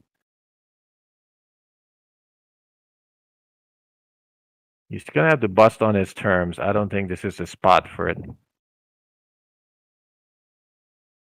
It boils down to, has his wife texted him to come home? Local time 11:26, close to midnight. And something's lurking in the dark if Rotman calls this. Oh, he can't quite let it go. Yeah, he has gingerly folded that hand correctly as well. Lloyd down 100k. Sid double that, but still a short stack. Rotman and Jojo taking up the middle positions. Trying to stay out, keep your head above water.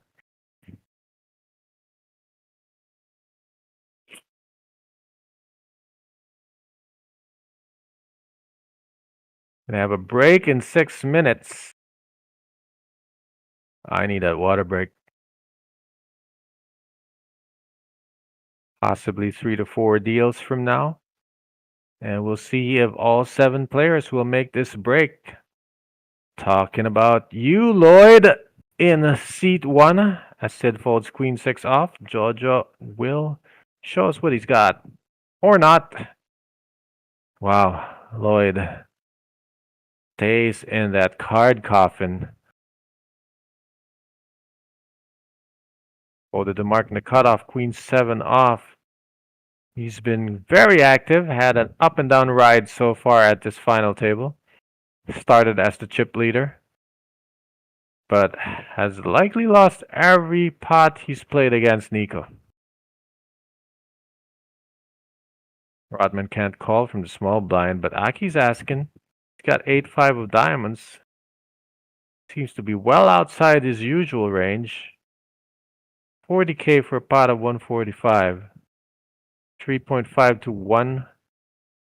And you can see the percentages that mathematically he should call, but there's so many other better spots. So he gives that up. Button will move, which means the blinds are inching ever closer to devour what's left of Lloyd's stack. Still sitting on 100,000. He's got this hand and the next to try to make something out of his stack. He'll be second to act. Jojo Ledina will act first with ace king off. So once again, it's going to be fold. It's going to be raised before even Lloyd can take action. Question is, how much is Jojo going to play this for? He played ace jack for everything. And he's playing the ace king for a more standard raise, as he is a bigger stack now. 60k. Lloyd has garbage. Mark has an interesting hand. It's callable, but Jojo has raised from under the gun. Mark's going to try to call and see if the party gets spoiled by any player to his left. So far, Nico and Rotman look to be cooperating. I don't see Rotman calling with ace-5 here. Not against Jojo. Aki might come along. He would have if he was the big blind. And wow, standard spot here for Sid. Facing a raise and a call in the big blind with a premium hand. That's the short stack. You must squeeze all in with all your might with the ace-queen offsuit. And of course, Jojo's, he's not snap called, but he's got to call. Or in fact, he's got to isolate and get Mark out of his hand. If Jojo flats 115k, Mark comes along and spikes a 10, it's going to be trouble. So Jojo's correctly isolated. Mark might want to try to bust 2 players, but he can't afford it. It's half his stack to try to bust 2 players with queen high. It's just not a good idea. It's a courageous idea.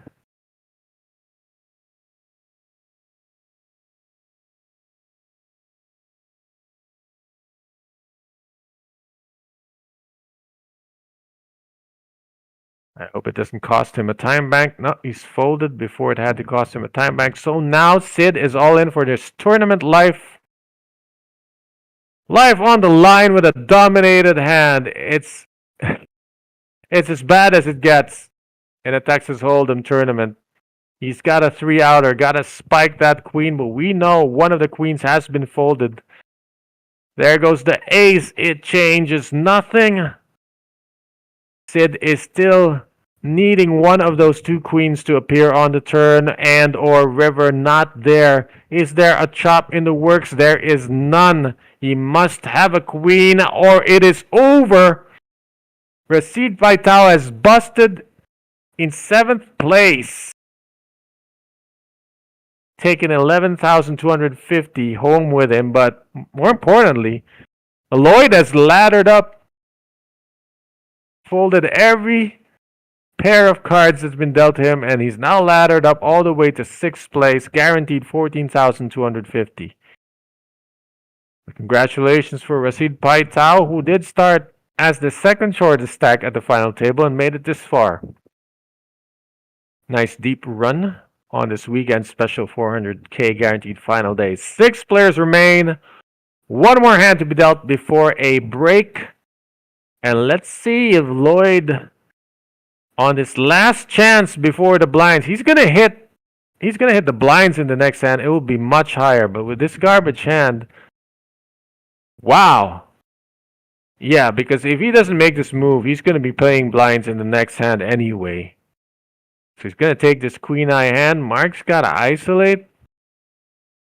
I mean, calling for 100, it might invite many other callers. You don't want that. So Mark wants to isolate here. He's got to make it at least 170.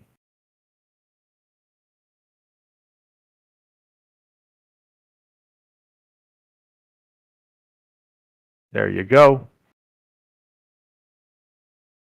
Mark knows his math. He knows his min raises.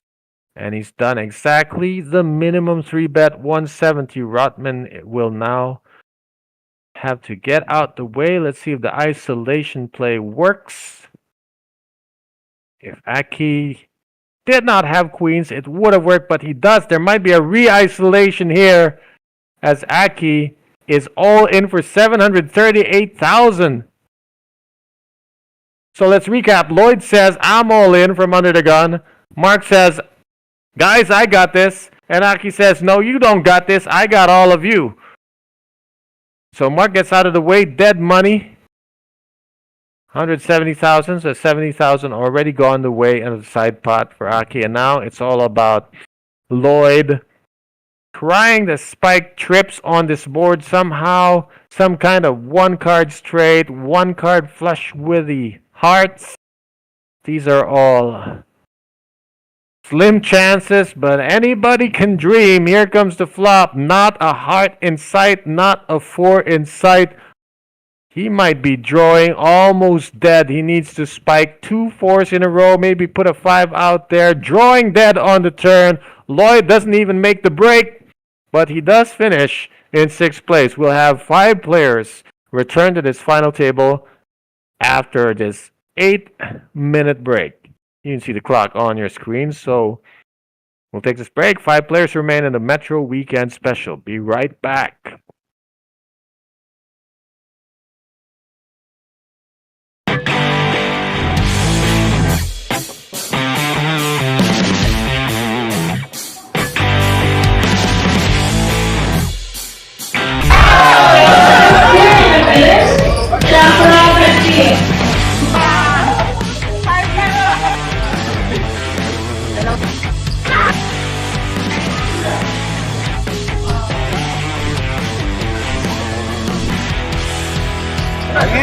Madam.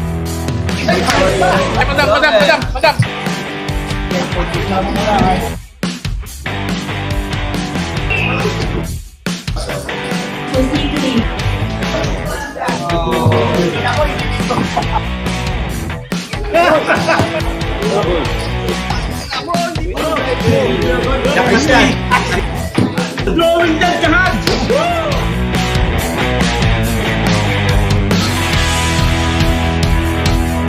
Let's go!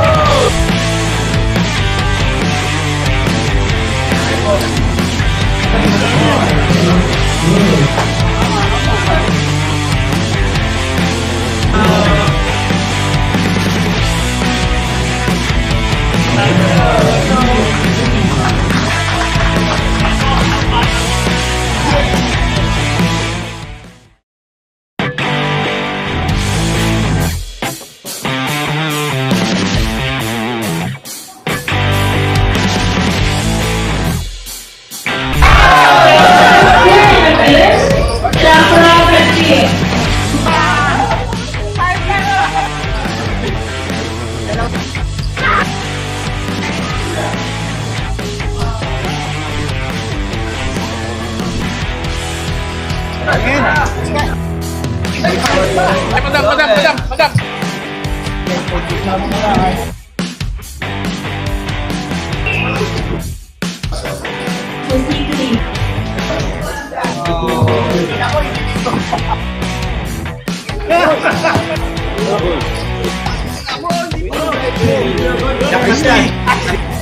Blowing that jahad!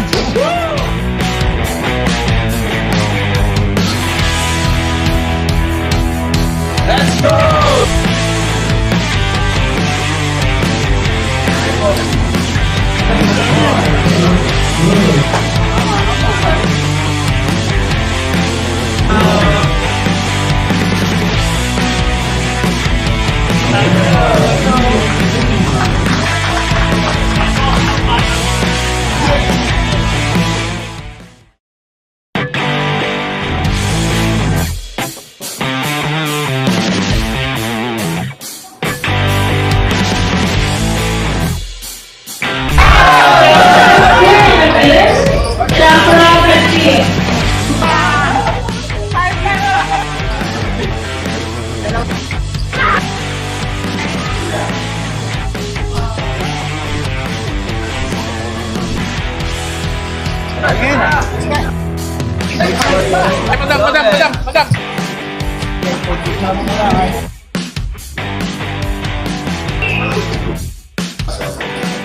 Blowing that jahad!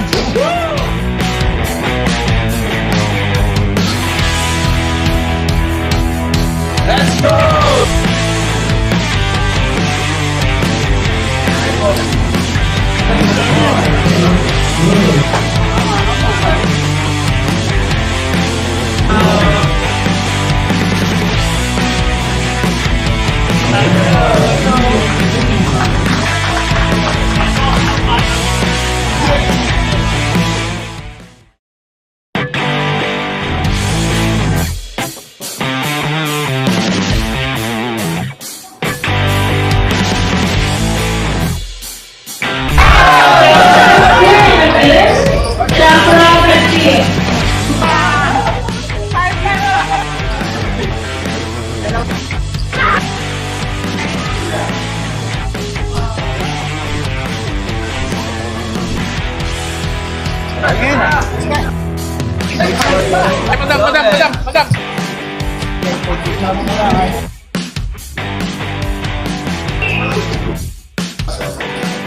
Blowing that jahad!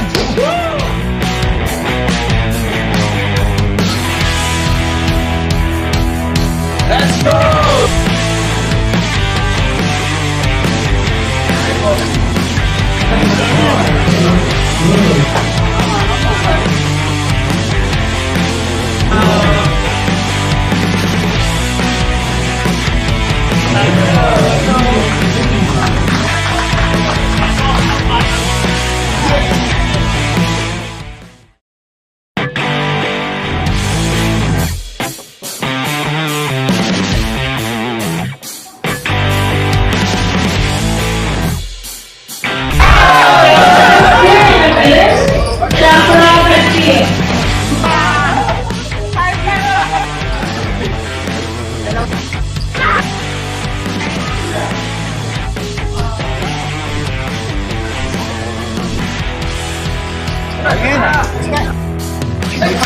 Ay, madam.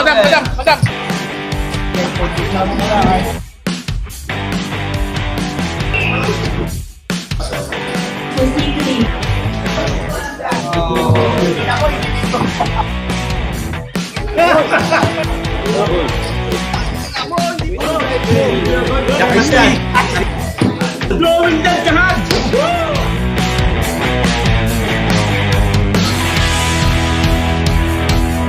Let's go!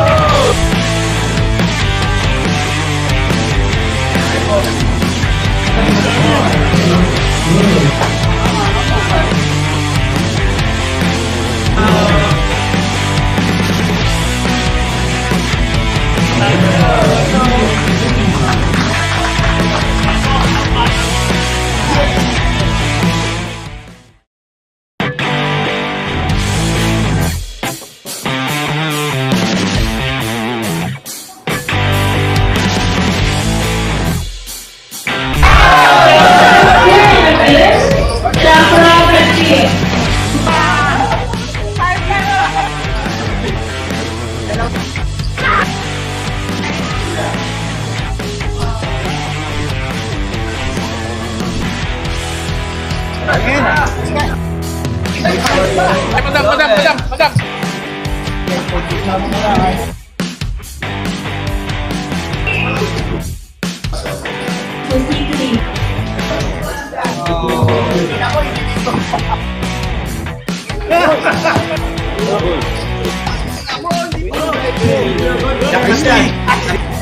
Blowing that jahat!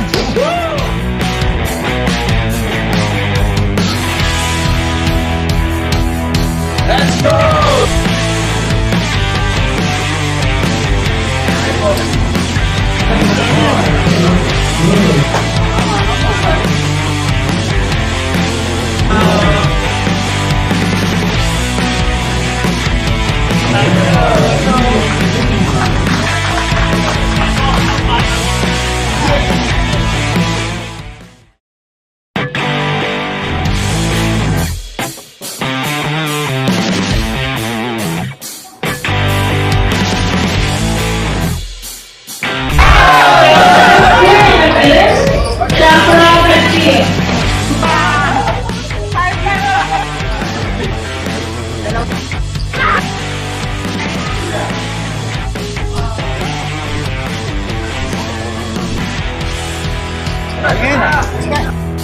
Ay, madam.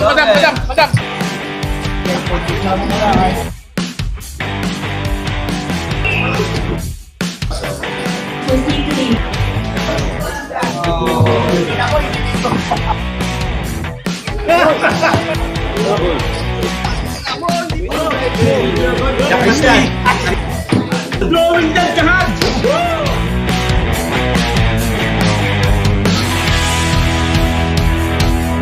Let's go!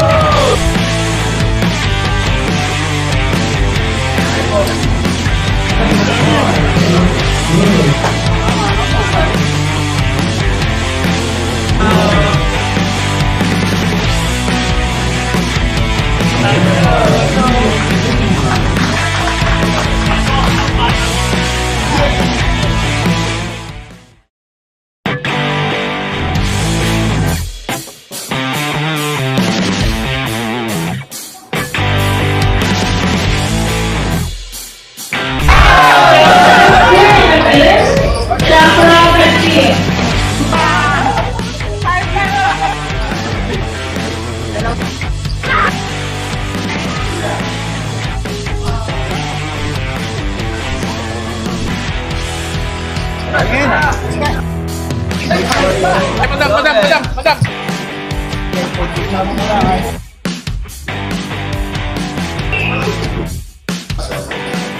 Blowing that jahat!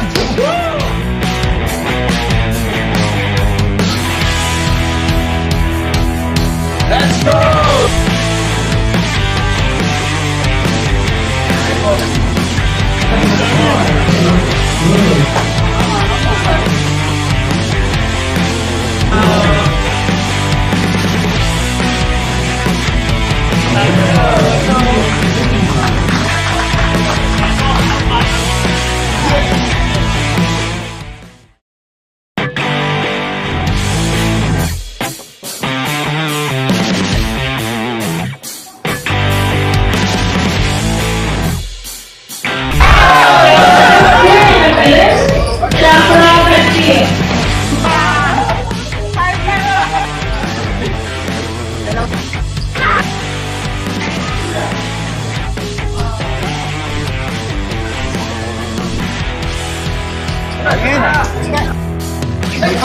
Ay, madam.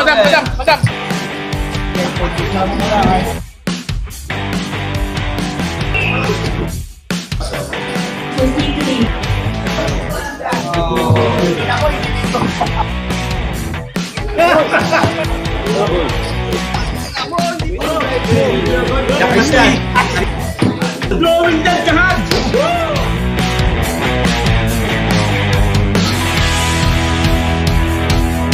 Let's go!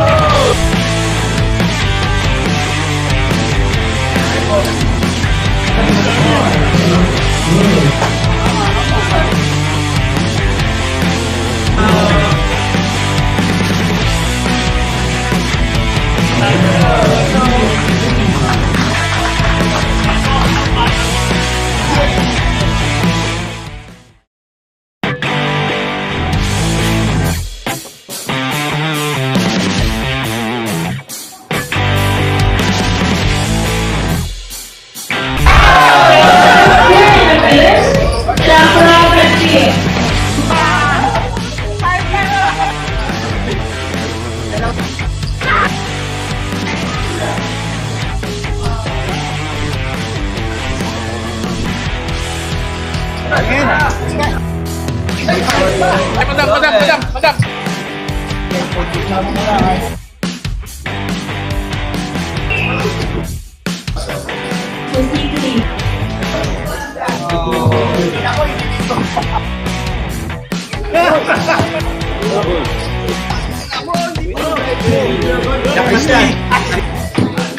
dead kahat!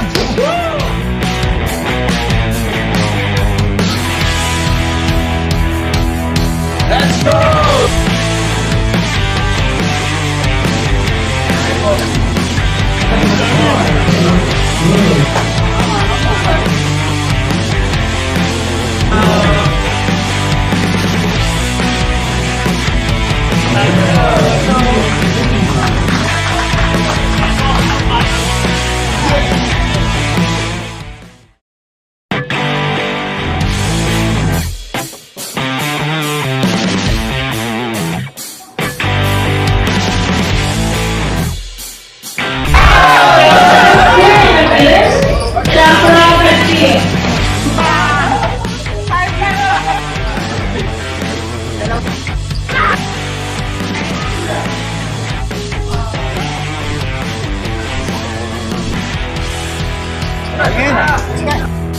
Ay, madam.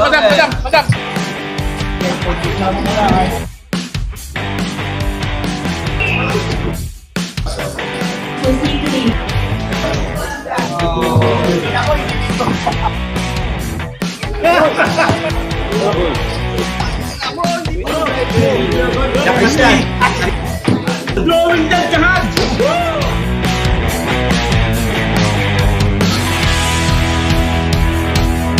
Let's go!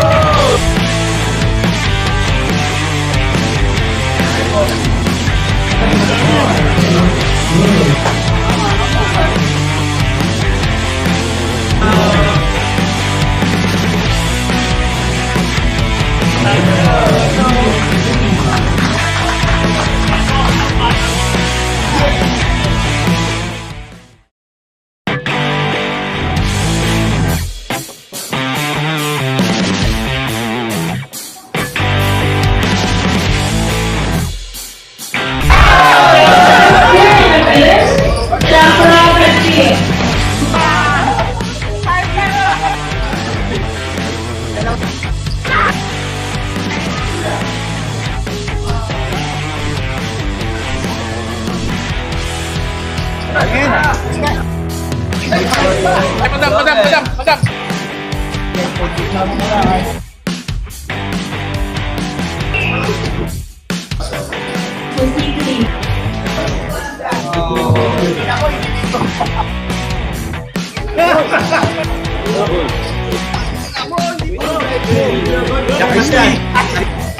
Blowing dead kahat!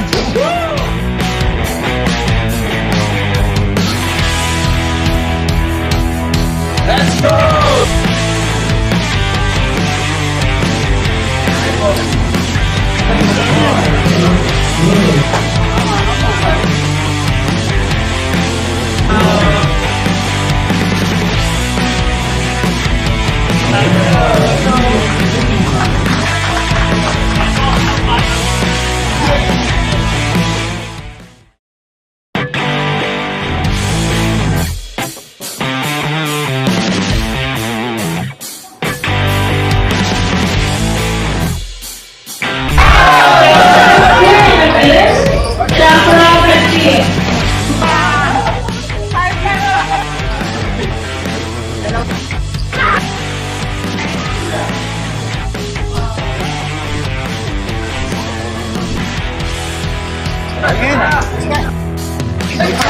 Ay, madam.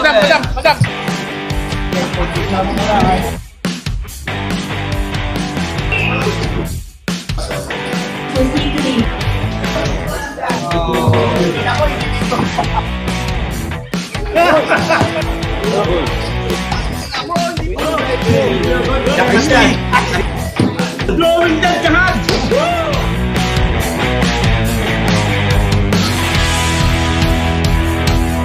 Let's go!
Blowing that kahat!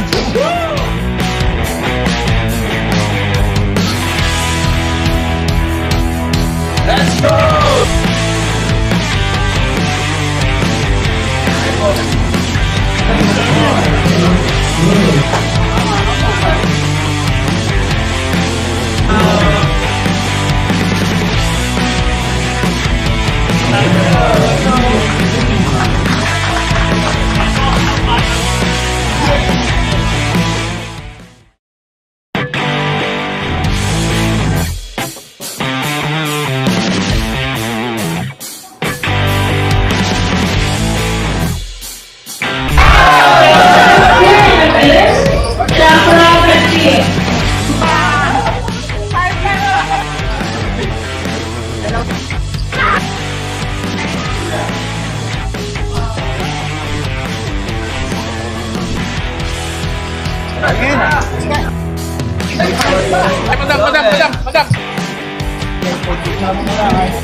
Madam.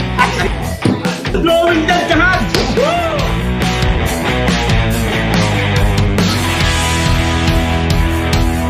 Let's go!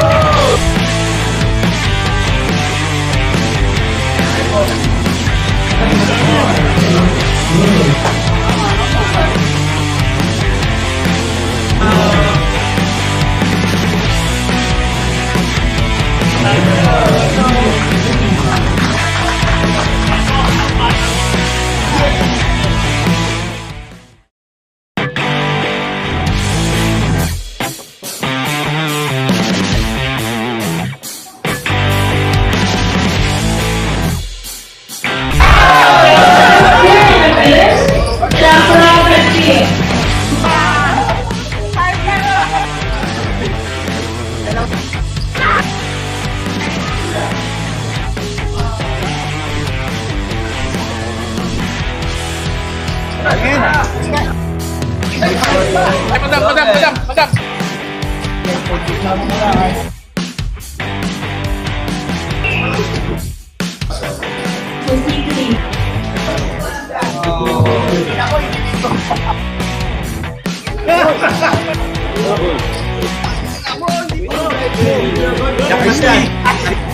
Blowing that kahat!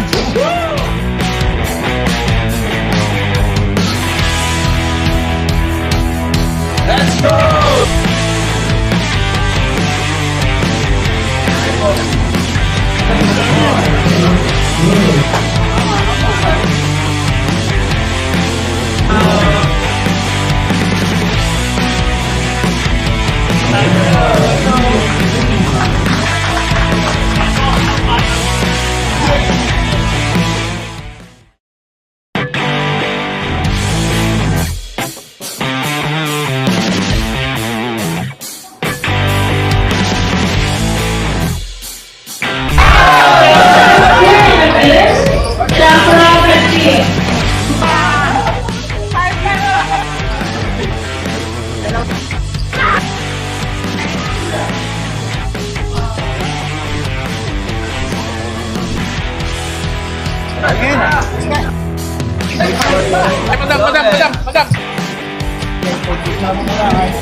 Madam. Blowing that kahat!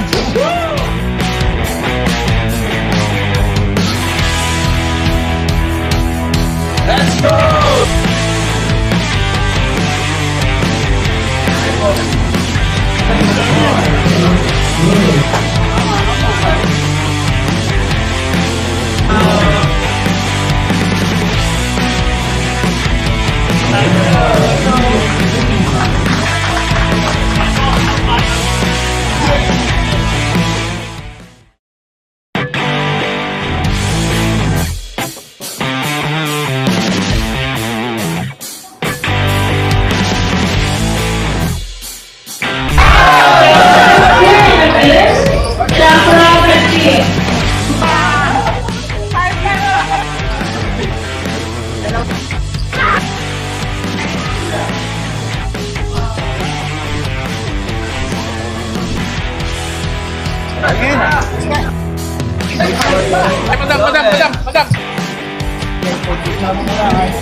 Blowing that jahat!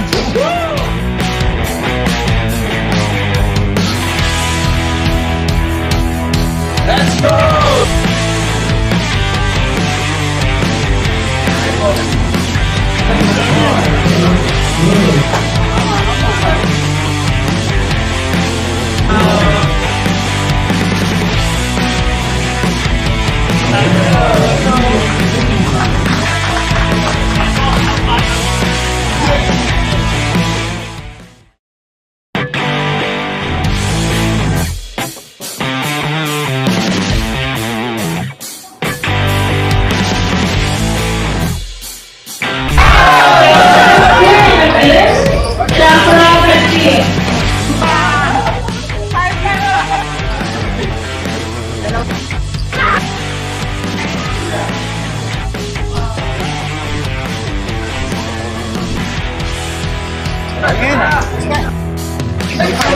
Ay, madam.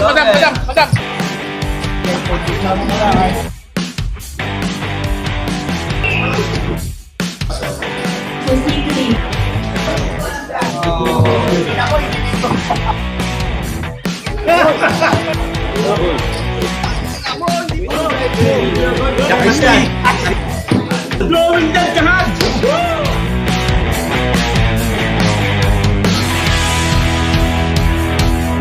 Let's go!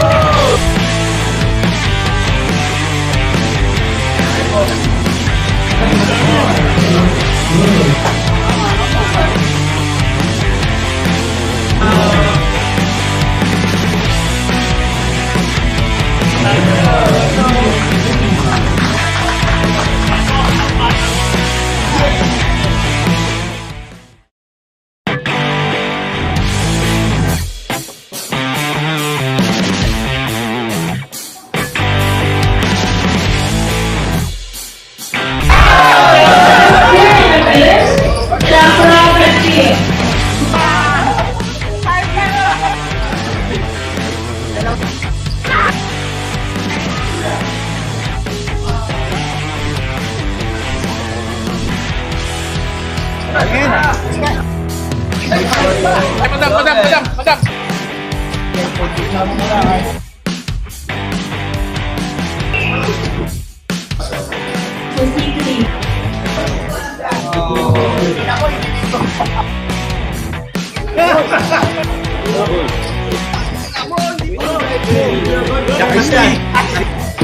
Blowing that jahat!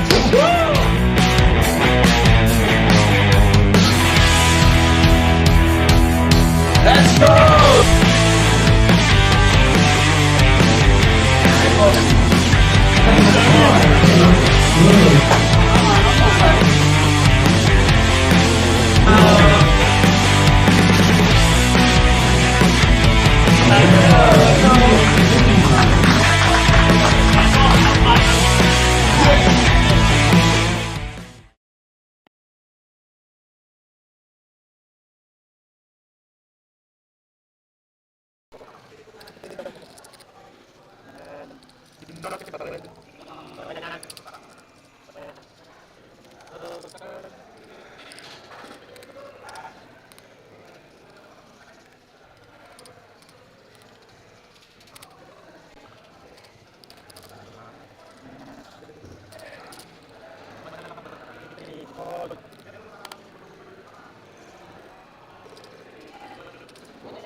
Oh, we tried to fix that sound issue on the table, but didn't happen for us. Just like it didn't happen for 261 other players in this Metro Weekend Special. 266 played, only 5 remain. You're looking at the final 5. This is the final table, and familiar sight, Jojo with the ace jack, gonna go all in for all his chips. Blinds are up 20, 40, 40, 40. We're playing big blind ante. That's why there's 240s out there. Wow, Jojo is shoving pretty big stacks, shoving over 10 BBs on the regular. This one is a 15 BB shove. Prior to that, we saw 11 BB shove, also with ace jack, and it, I'd like to hear from you in the comments. I'm not monitoring the comments right now. Phone died, but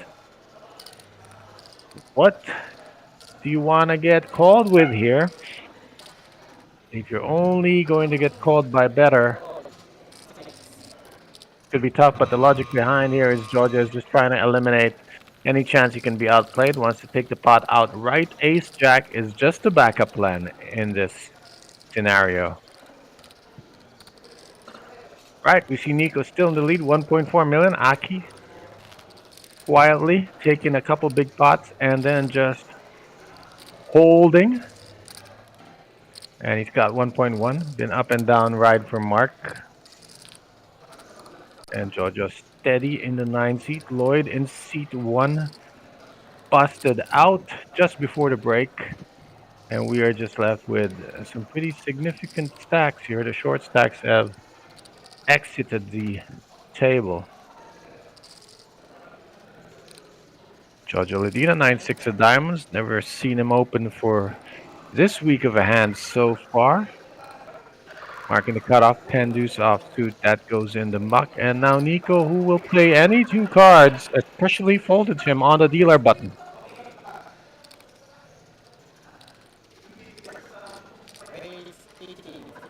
And there she blows. It is a race to 80k. Par 4 the course, Rotman in a small blind, but no stack to back it up. Can't play for all your chips with 7 high. But then again, he's never getting a fold if he shoves 200 here. And if he just calls, he's going to leave 80k behind. It's really a question of, is this the hand?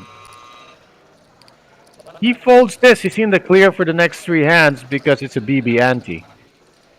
And trust me, he'd rather be shoving than calling with 7-6 of clubs. He has no fold equity. And that is why this must go in the muck.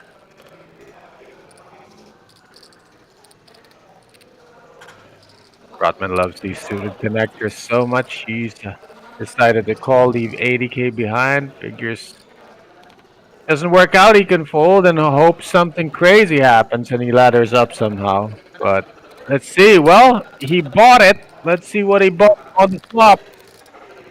Looking for any clubs, any connection. Gut shot, hit a 7. Awful. He's hit the 7. Nico has hit top 2 pair. Rodman is drawing really slim here and needs running clubs. 6 will not save him. 7 will not save him. He needs running clubs. That is pretty much it. Rotman all in for his tournament life. Nico just gonna gobble him up like dessert. Almost like an afterthought. Jack 7 deuce rainbow.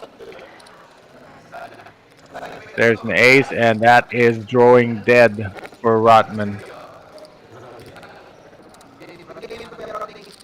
And just like that, we have 4 players left, and Nico is at the 1.6 million mark.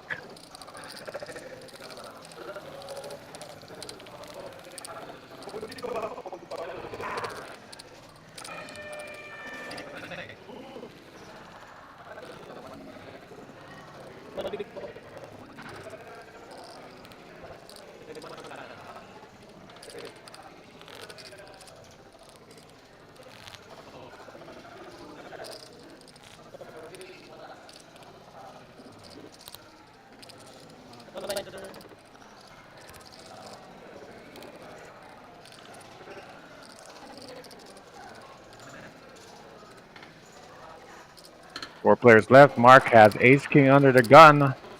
Time to change gears, and what a time to do it with when you have a monster hand. Four-handed, time to get super aggressive.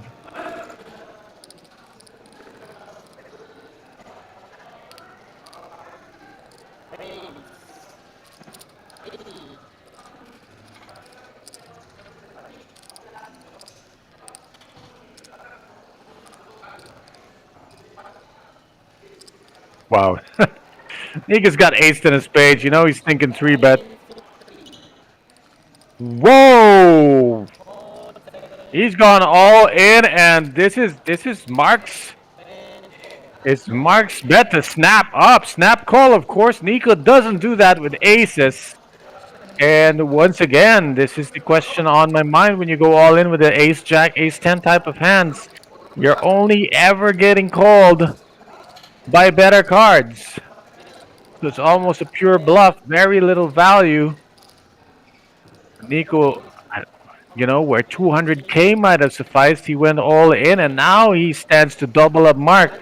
Nobody tournament life of Mark is at risk if a bunch of spades show up, or 2 10s hit the board, or some kind of Broadway straight. Put the triangle on the left side, sir. Mark has the ace king, and he is covered by Nico. I get that triangle placement right. It needs to go on the next to the cards of the player who stands to lose. And that is Mark with ace king. I mean, stands to be busted out. There you go. That on the left side, and off to the flop we go.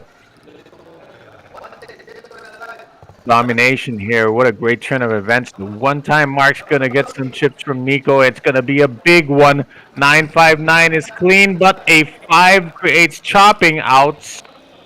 10 for the win, 5 for a chop, 9 almost a chop. Need another 9.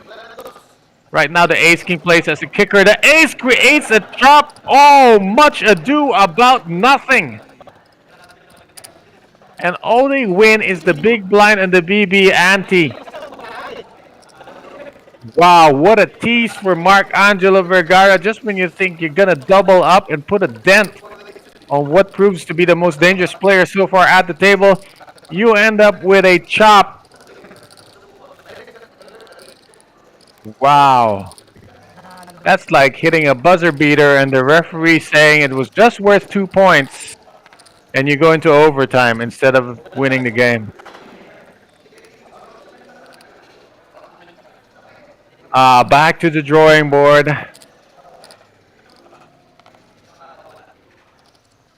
Bad taste in the mouth for Mark Angelo Vergara, who was on the cusp of really getting something going now that it's four-handed. 3 players, a couple players with close to a million chips. And Jojo Ledina, the analyzer. Lowest stack at this table. He's gone blind versus blind with King 10 offsuit. He's just going to go all in. This has been his go-to move. It works every time but the last time, as they say. But it's going to work out here. Jojo is just content to not play flops yet. Just take down the dead money and try to get to some better spots. 4 players remain. There you see Jojo has just slightly overtaken Mark after taking that dead money. Nico dodged many bullets and keeps his chip lead. Aki just hanging around, very dangerous, playing it like Mario Kart. Just hanging around behind Nico in second.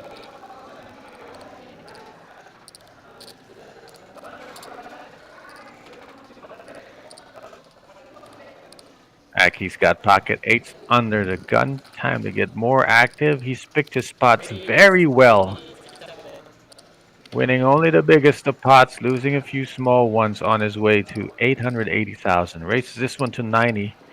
Jojo Ledino with 700k, sees an ace in his hand.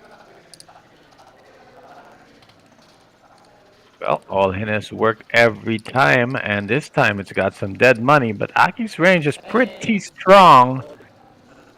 Ace-9 not faring well against it.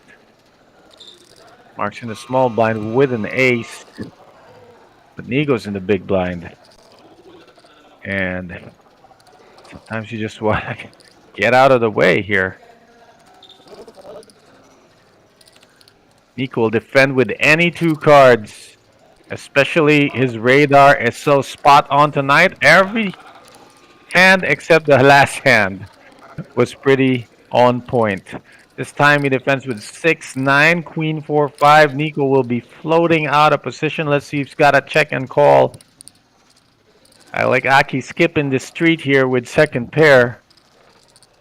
He'll either skip the flop or bet the flop and skip the turn. Looks like he's betting this flop, just in case he can take it down outright. Let's see if Nico has a check fold in his arsenal. He does. Not going to try to float out of position, although it had worked out for him.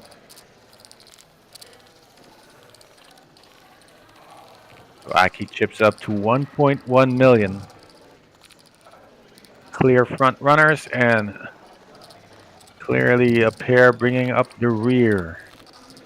Aki will now pay the blind and the big blind ante, 20k, 40k. As we started 5-handed, Nico had 1.5 million and immediately chewed up Rotman's chips. And that's why we're down to 4. Jojo with King Deuce. To get out the way after the dealer button, Mark has 10-8 off. Nico blind versus blind against Aki. Aki is playing a pretty tight range. Could be a good spot just to take it away from him. The pink chips are 50k. They have removed the white 5k chips. Aki will defend with 4-5 offsuit. I like the gear change. He's opened up his range. And the flop is King 7 Deuce. Top pair. No kicker for Nico. And for Aki, let's see if it's a fit or fold, or if he's going to try to make something happen here. Not the best time with no backup plan here. It's naked 5 high. There is no upside here, except when you spike an open ender. And now he can take a free card, but his hand did improve, and he did float in position. Might be time to fire now. Of course, we know Nico's checking to call. Aki was calling to bluff, and this is part 2 of that plan. And it's a semi-bluff. He picked up outs to the straight, and there goes the check call. Nico might check call one more street. Well, Aki got there. And if Aki can polarize here, he might get a nice little call. Of course, Aki did defend with a raise, so the ace is a bit of an action killer. He might not even get called here. Gotta figure out what price is right. As he spiked the unlikely. A 6 would have been better. That would have hidden it. Gotten a call from the king, but the ace showing up. It's just less likely that Nico pays him off unless the price is right. He's gone for close to 400,000, and it's gone for that polarizing size, but it's too strong a bet with what he left behind. He left only 200k behind. It's reeking of more nuts than air. Let's see if Nico can see this for what it is. That it's almost never a bluff in this spot.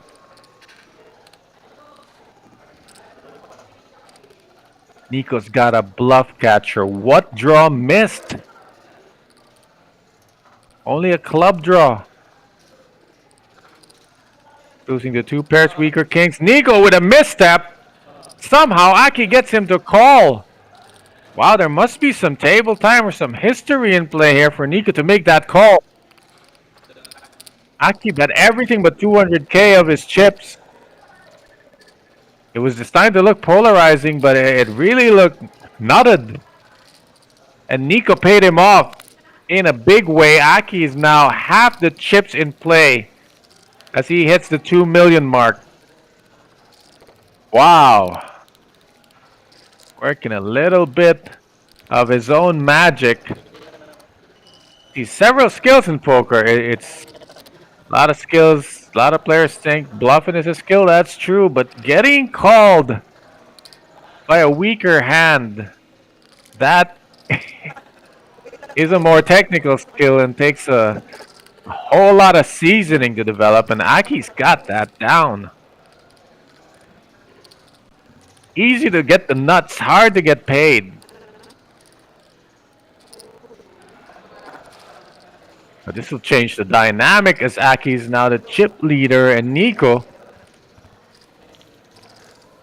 first time in a long time, is in a vulnerable spot as the other 3 players are basically sharing the other half of the chips in play.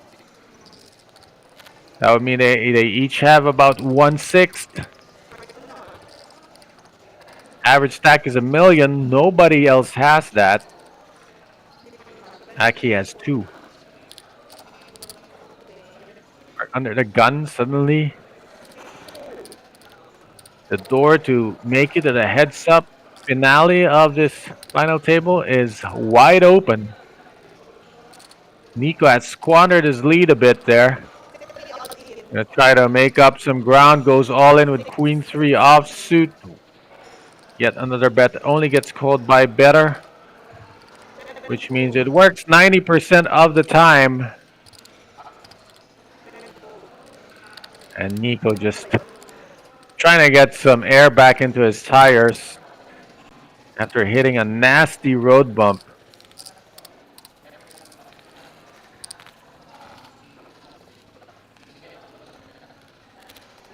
There, you see it. Could be anybody's seat. Could be the last of the 2 seats filled. 4 players remain. We're trying to lose 3 more. On one hand, you got Mark, former chip leader. Nico, also former chip leader. Both have had their ups and downs. Jojo Ladina has been steady, playing a very low variance style, avoiding confrontation, settling most of his pots pre-flop. And then you have Aki, who's only won selective pots, but only the largest ones. Aki takes a small one here, uncontested. Perfect time to peak. You don't want to peak in day one. You want to peak right around here, four-handed, so close to the end.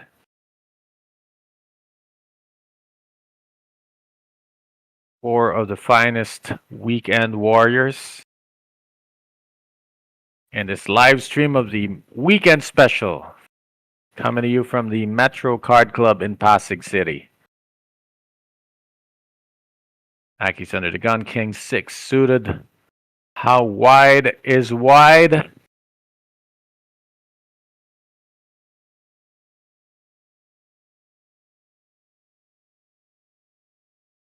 Jojo Ladina keeping it super conservative. It's really only played hands with an ace in it. And now we're blind versus blind. And it's a walk, as Mark does not want to get outplayed. So the other option was to just shove outright.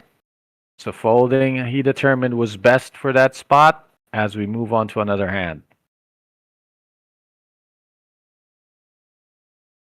Blinds are 20, 40, 40. A lot of chips in play. You can see that the average stack is about 25 big blinds.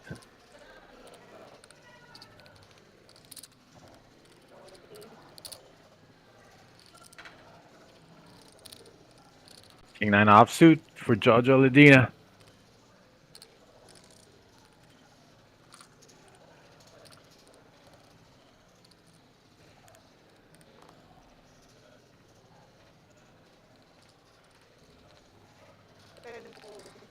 Checks the clock, figures there's time to wait. Mark's got 7 high on the button. He's tightened up. Nico goes all in, blind versus blind. Going to keep it simple. Aki cannot call with 9 high, so this is going to work out. As I said, trying to put some air back in those tires. Figure if he gets up to 1 million, he can start making moves again. But right now, just happy to take it down and be the aggressor. If you're watching on YouTube, you can scroll back and watch some previous hands. It has been quite a highlight reel for John Nico Isip. For these other players, for Aki, it's been a very efficient run to the top of the standings. Jojo Ladina, very cautious, steady play. And Mark Vergara. This time Nico from the buttons. He's an ace in hand, same move. Aki cannot call with 9-4. Let's see what Jojo has. 10-9 also not going to call. Nico's just trying to suffocate the players right now, give them no room to maneuver. And in one of these shoves, he's actually going to have the goods. Right now, he takes the dead money.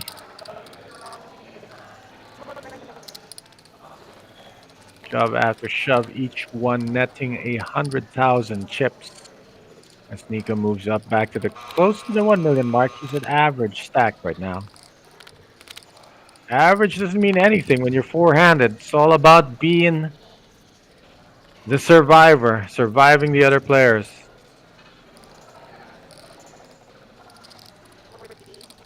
Nico under the gun. Let's see if he continues. Good time to take a break now that you don't have a hand.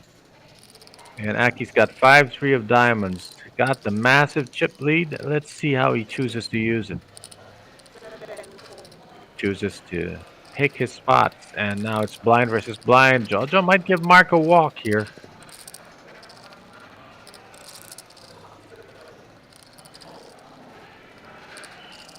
You want to look left at your adversary and see if he looks like he's comfortable with his holdings. Since any kind of weakness you can raise. In this case, Jojo completes. Mark checks back. We're going to see a flop on a small pot. Blind versus blind. I see paint. King 9-3. Nobody hits anything. First to bet wins. They're going to skip the flop. And on the turn, somebody needs to take a stab at this. There's the 10. Good news for Mark. He doesn't need to take a stab. He can bet for value now. Or you can check and call any bet. Take the showdown. He's going to bet for value 40,000. So just absolutely nothing. And that's the end of that hand. Good gain. A small one for Mark. He only gained the blind that Jojo had called. Basically just won back his ante. Couple of hands, the blinds will rise like the relentless tides.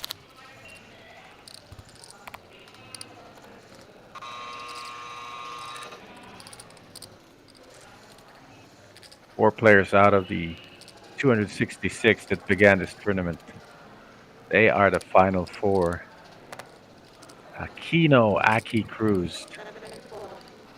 Then you have Benigno, Jojo Ledina. And now in the blinds, Mark Angelo Vergara versus John Nico Isip. These are your final four for the weekend special. It's a walk, and Nico takes a pot with 9 high, which is always welcome.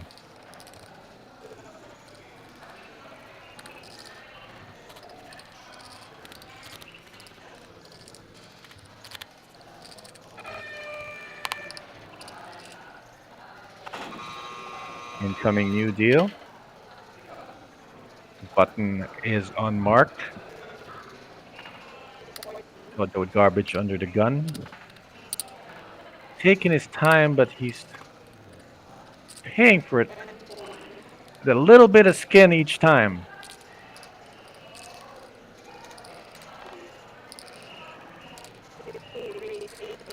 Opens with King 8. Folded him on the button. Why not? Nico folds. It's down to Aki to defend with Jack 4 off. Not easy. But you can't roll over when you're in the blinds. Let's see what Aki does. He rolls over, gives Mark the 100k pot.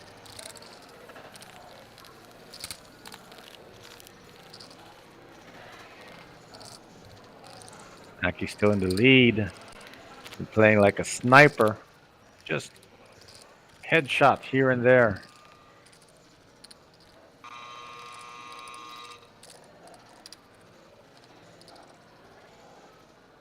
Buzzer, of course, is that you hear is the sound of the hand clock, the shot clock.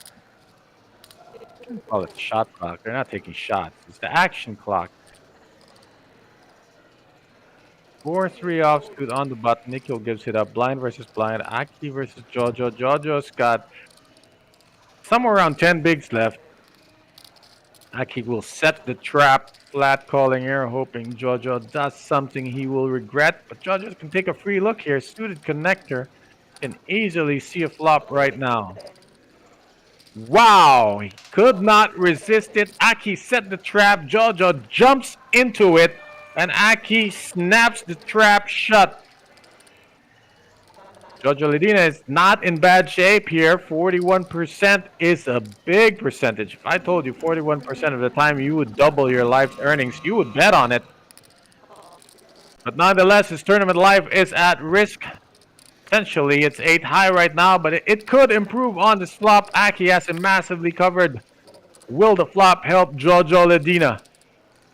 It does not. The only conceivable help there is something connects to the 5 or more clubs come. But right now, it's a pair of aces for Aki. Now aces up, and that is drawing dead for Jojo Ledina. He is out 3 pairs for Aki. And Jojo Ledina walked right into that one. What about this level of skill that Aki is showing? It's a different kind of skill. It's where he gets players to do things that they regret. How does he do that? You're going to have to ask him yourself.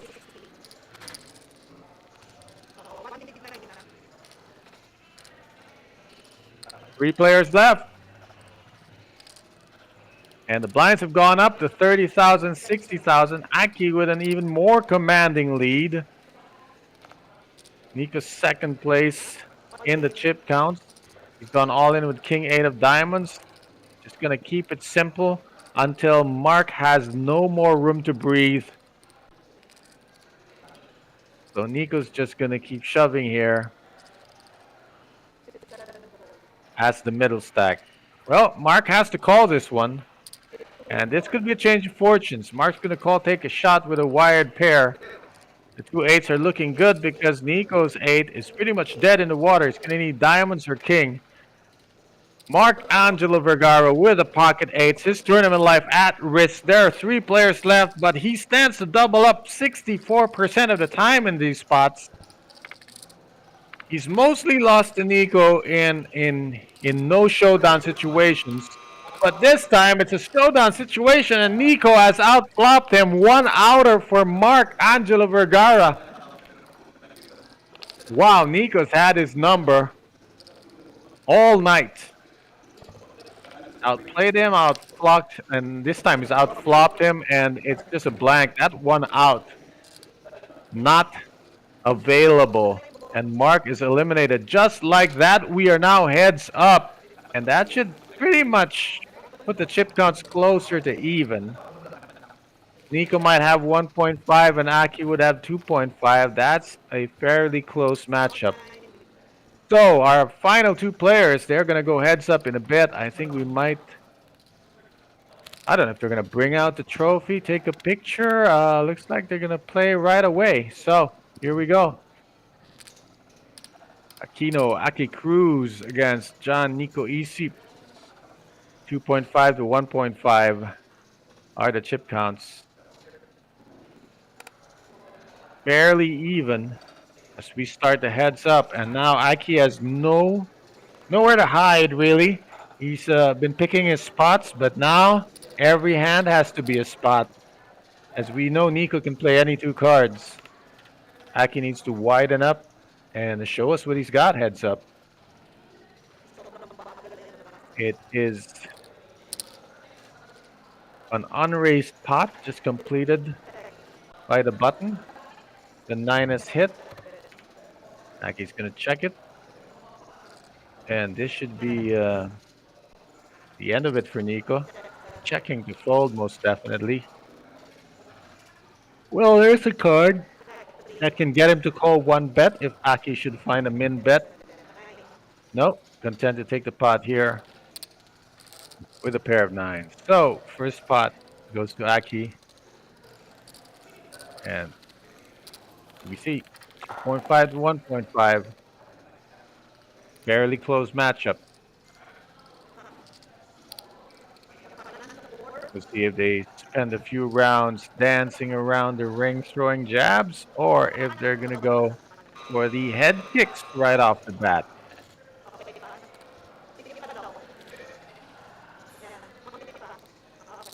Well, you know, we'd like Nico to move to the left because in this shot we want to see both players.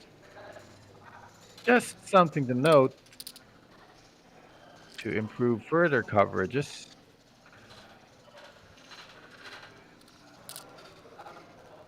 Nico Jack 5 on the button. I think at this point it's safe to say the cards don't matter. What hand would you like to be dealt heads up? It doesn't matter. What matters is aggression, position, keeping your opponent from breathing. And Nico's raised to 180. He's 3x'd it. Trying to shorten the stacks. Gonna take this one. So that is how both players have chosen to set the tone. Aki by completing his button, and Nico by raising his to a larger than usual amount. Button returns to Aki.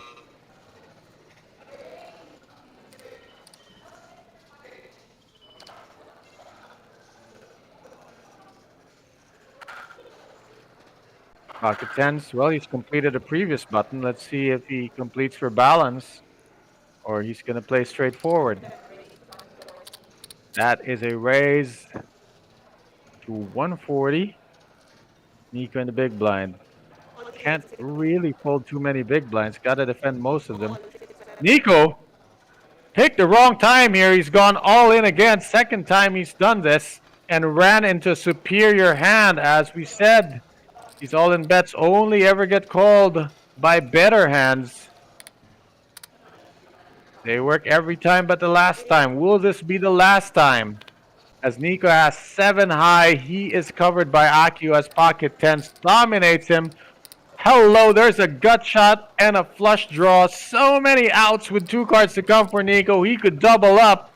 Needs a 4 or a heart. It's a heart, but it's a 10. So now Aki has a draw. If the board pairs, he gets back in the lead. Here comes the river. It is uneventful. Nice little sweat card, but ultimately Nico doubles up with 7 high. Making the wrong move at the right time. And Aki had him dead to rights. But he squeezed him too tight and he slipped right through his fingers. Nico now has the lead 3.2 million against 820,000. Poker rewards the aggressor. And we all know from the last few hours who the aggressor is at this table. Aki has played everything correctly. And quite a difference in styles that we're seeing. One is slow and steady to win the race. And the other is all guns blazing, taking every opportunity. Making some mistakes along the way, but that's poker.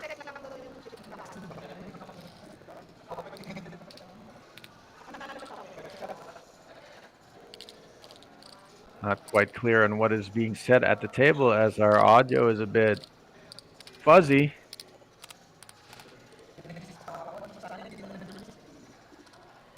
Wow. What a run there. What a flop there for Nico. And payoff on the turn immediately. We see the position now. I think what they're doing is they're moving Nico to C3. That way, from this angle, we can see him.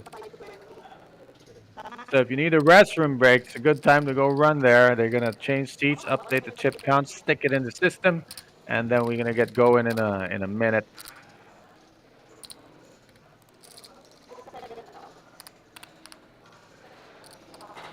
Or they colored up. I think that's what happened.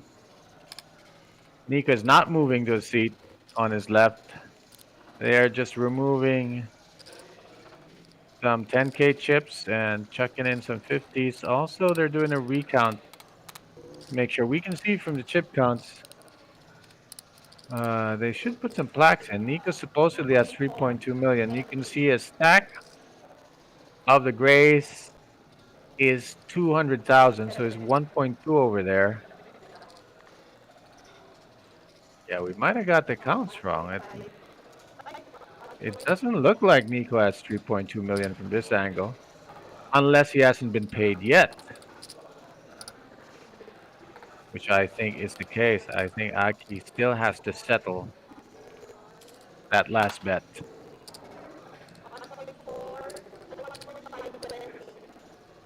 $1,520 is what needs to be paid. The 1,520,000. So accurately, it's 3 million versus about 1 million.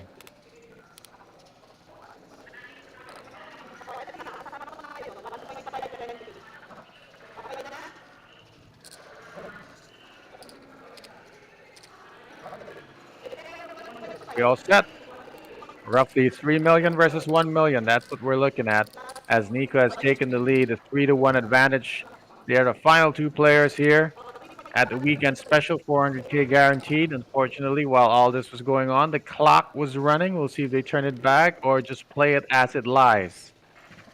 Blinds are 30,000, 60,000 with a 60,000 BB ante. It's heads up. So that really matters. Stand to lose a lot in the big blind. I mean, it's fine when you're full ring. You have plenty of room to breathe in a BB ante, but once it's heads up and BB ante, man, that hurts.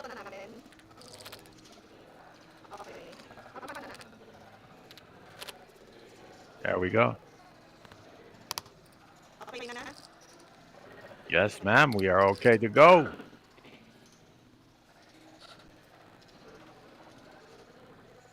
3-1 advantage. Nico fresh off a unlikely double up.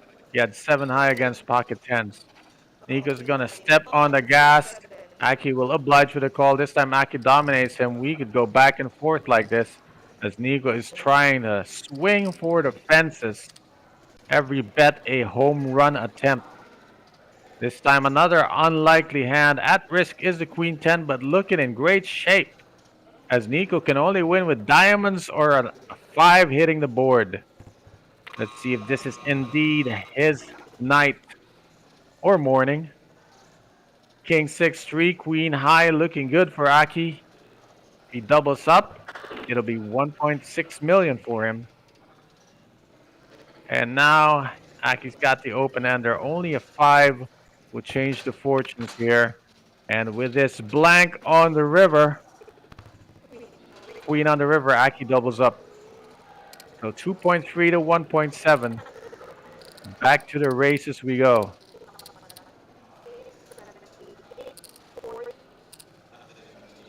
Nico trying to brute force Aki into submission. But, you know, you have to recognize that maybe Aki is just willing to call much wider shoves. And so with the 10-5, he might have chosen to play that slower. Now Aki's sitting on about 1.6. A little over 2 million. You can see the 2 million stacked up on the left side. 1 million in gray chips and 1 million in pink chips. Nico posts the blinds. Small blind on the button for Aki. Will be first to act before the flop. Huge advantage after the flop.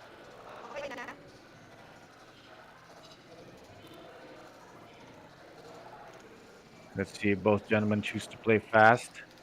Doesn't seem to be Aki's style. 10-8. Might go back to completions. Or for balance, he is raising. He did raise with a pocket 10, so he might get a lot of respect here. He's shown really great hands. 10s, queens twice. So Nico has to respect this raise now, as he cannot risk doubling him up again. King 7 out of position is Nico. And on this board, it favors the range of Aki, who was the raiser on the button. Yeah, Nico plays it. We see that Nico has led out,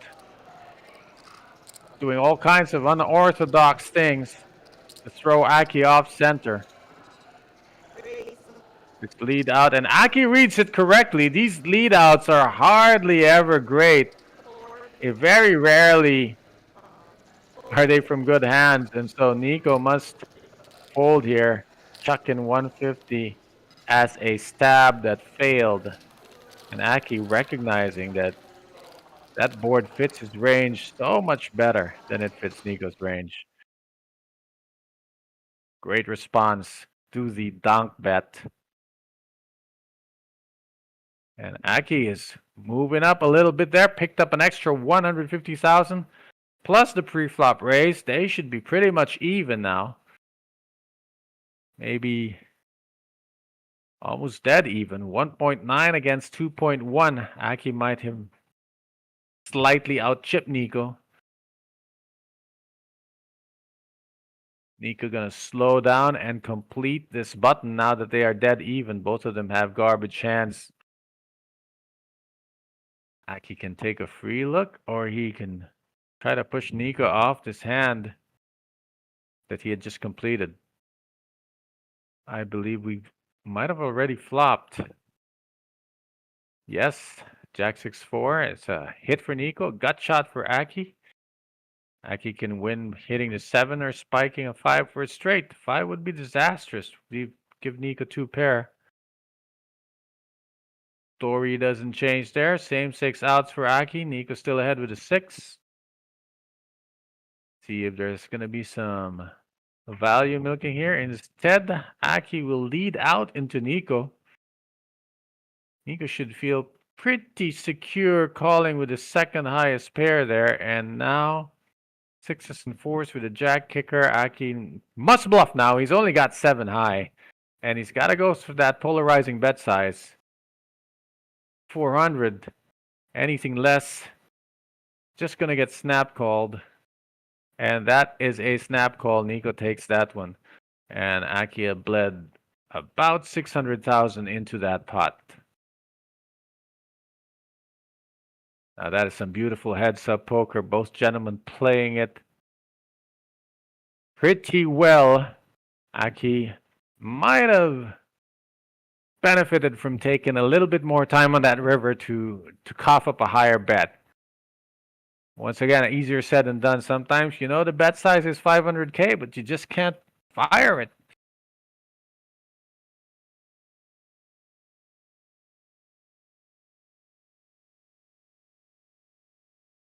Aki has shown us some really great instincts playing post flop. But Nico has shown us some wild aggression. And we'll see what prevails.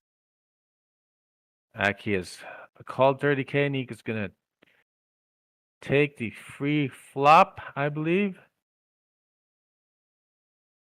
And we'll see if they build the pot after the flop. Here we go. 5 deuce against King Trey. I see a 5 on the board. 2 of them. In fact, Nico's flop trips. It is an unraised pot, so now the problem for Nico is how to bloat it. If Aki doesn't hit the board, nothing he does is going to get called. Nico bet 60K. That's the absolute minimum.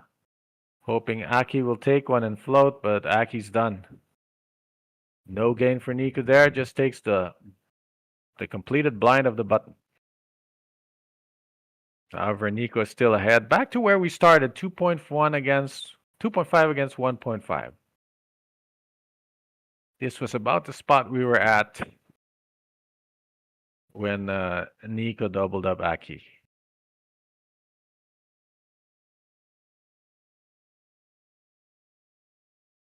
Closer to 3-1 is where we're at. So we continue Nico on the button pocket 3s. This might be one you want to play for a pretty fast bet. And all in is the bet. Aki will not call with queen high. Nico takes this one. So oftentimes a lot better than playing post flop,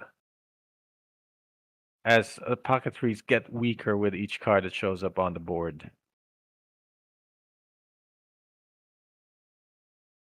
We got ourselves a dealer change.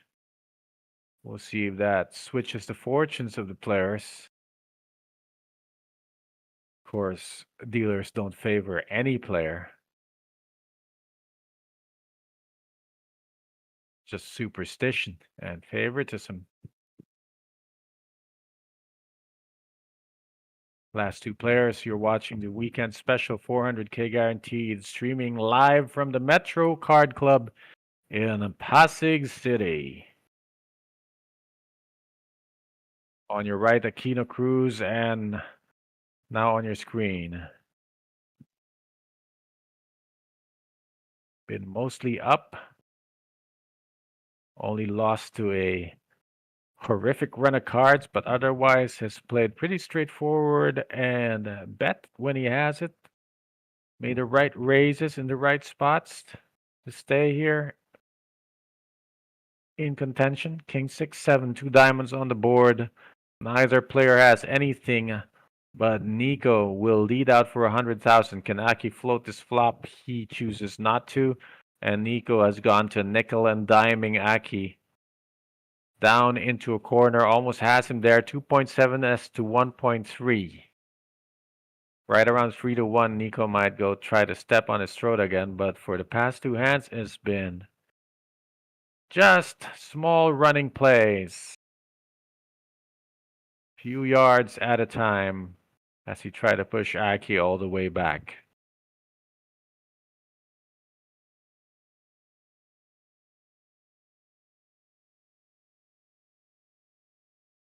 Nico will be on the button in this one. Let's see if he chooses to keep playing small pots in position or if he changes it up here. That is in keeping with the spirit. But Aki has decided to raise, gone all in with 6 deuce, defending with offense.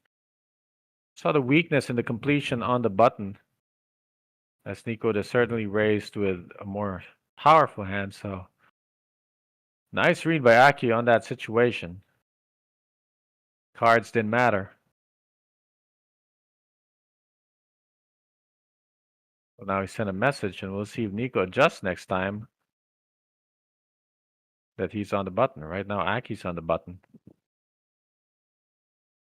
Constantly adjusting, readjusting, changing strategies, as these two players do not want to give too much ground. 7 deuce. Worst hand in Texas Hold'em. But cards don't matter when your head's up. Aki completes. Nico will take the free look. He'll be out of position with only a slightly better hand, Jack high. Flop is King 7 ace, 7 deuce, never lose. Nico checks. Aki's got a 7. Might want to skip a street or bet here.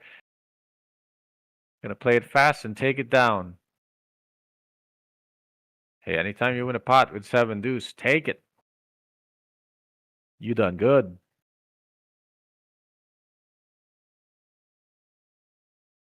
Back to 2.5 to 1.5, which is roughly where we are teetering, as the blinds will rise in 6 minutes. 4 million, close to 4 million chips in play.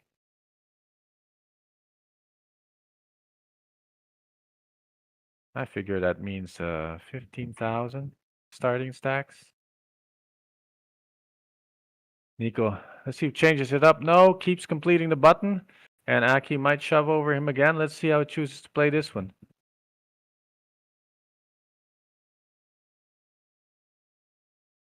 Yep, he's done the exact same thing. Sending a message to Nico. If you complete your button, I will take it away. So let's see. Third time's a charm if Nico's going to adjust in the next play.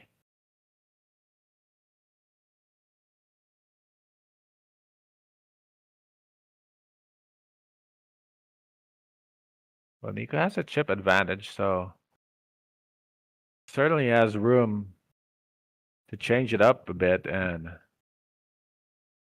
raise those buttons moving forward. Aki's got the buttons only ever raised when he actually has good cards. He's got good cards now. Although we did see him set a trap earlier with ace queen by limping in. This one he is going to raise.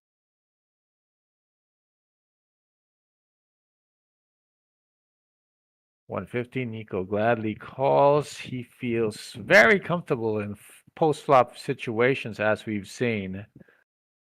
Ace 7 deuce, Nico's got a 7, will not go away to 1 bet. So here's the check. Expect a call if Aki c-bets. It's a good spot to c-bet with the ace showing.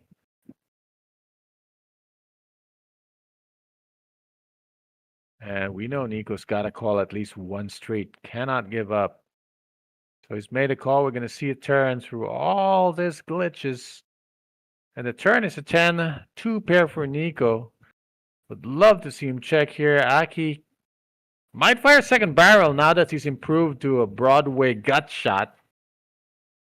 Or he could save this bullet. Check this one. Oh, he's gone all in. Nico snap calls. This could be the end.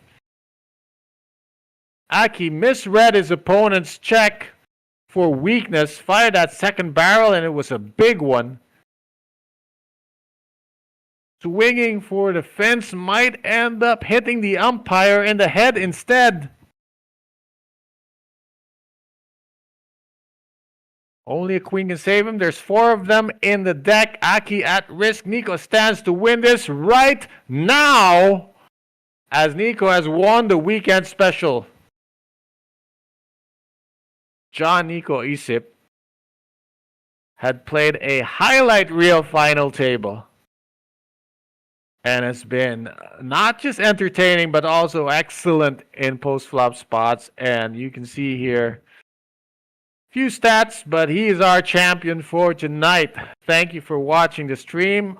Hope you can rewatch it on YouTube. Subscribe to YouTube. Follow on Facebook. You know the drill. And we will see you in the next stream. Congratulations to John Nico Isip. And also well played, very impressive game from second placer Aquino Aki Cruz. Good morning and see you in the felt soon.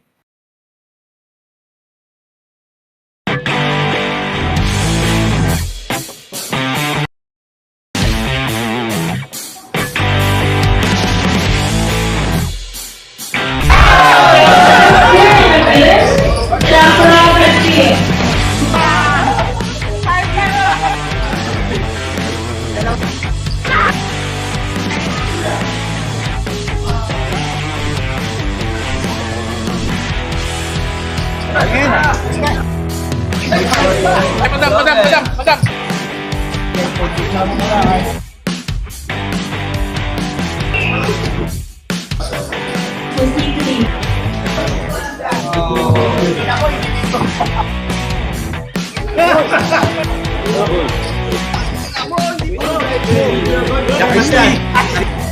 Blowing that kahan!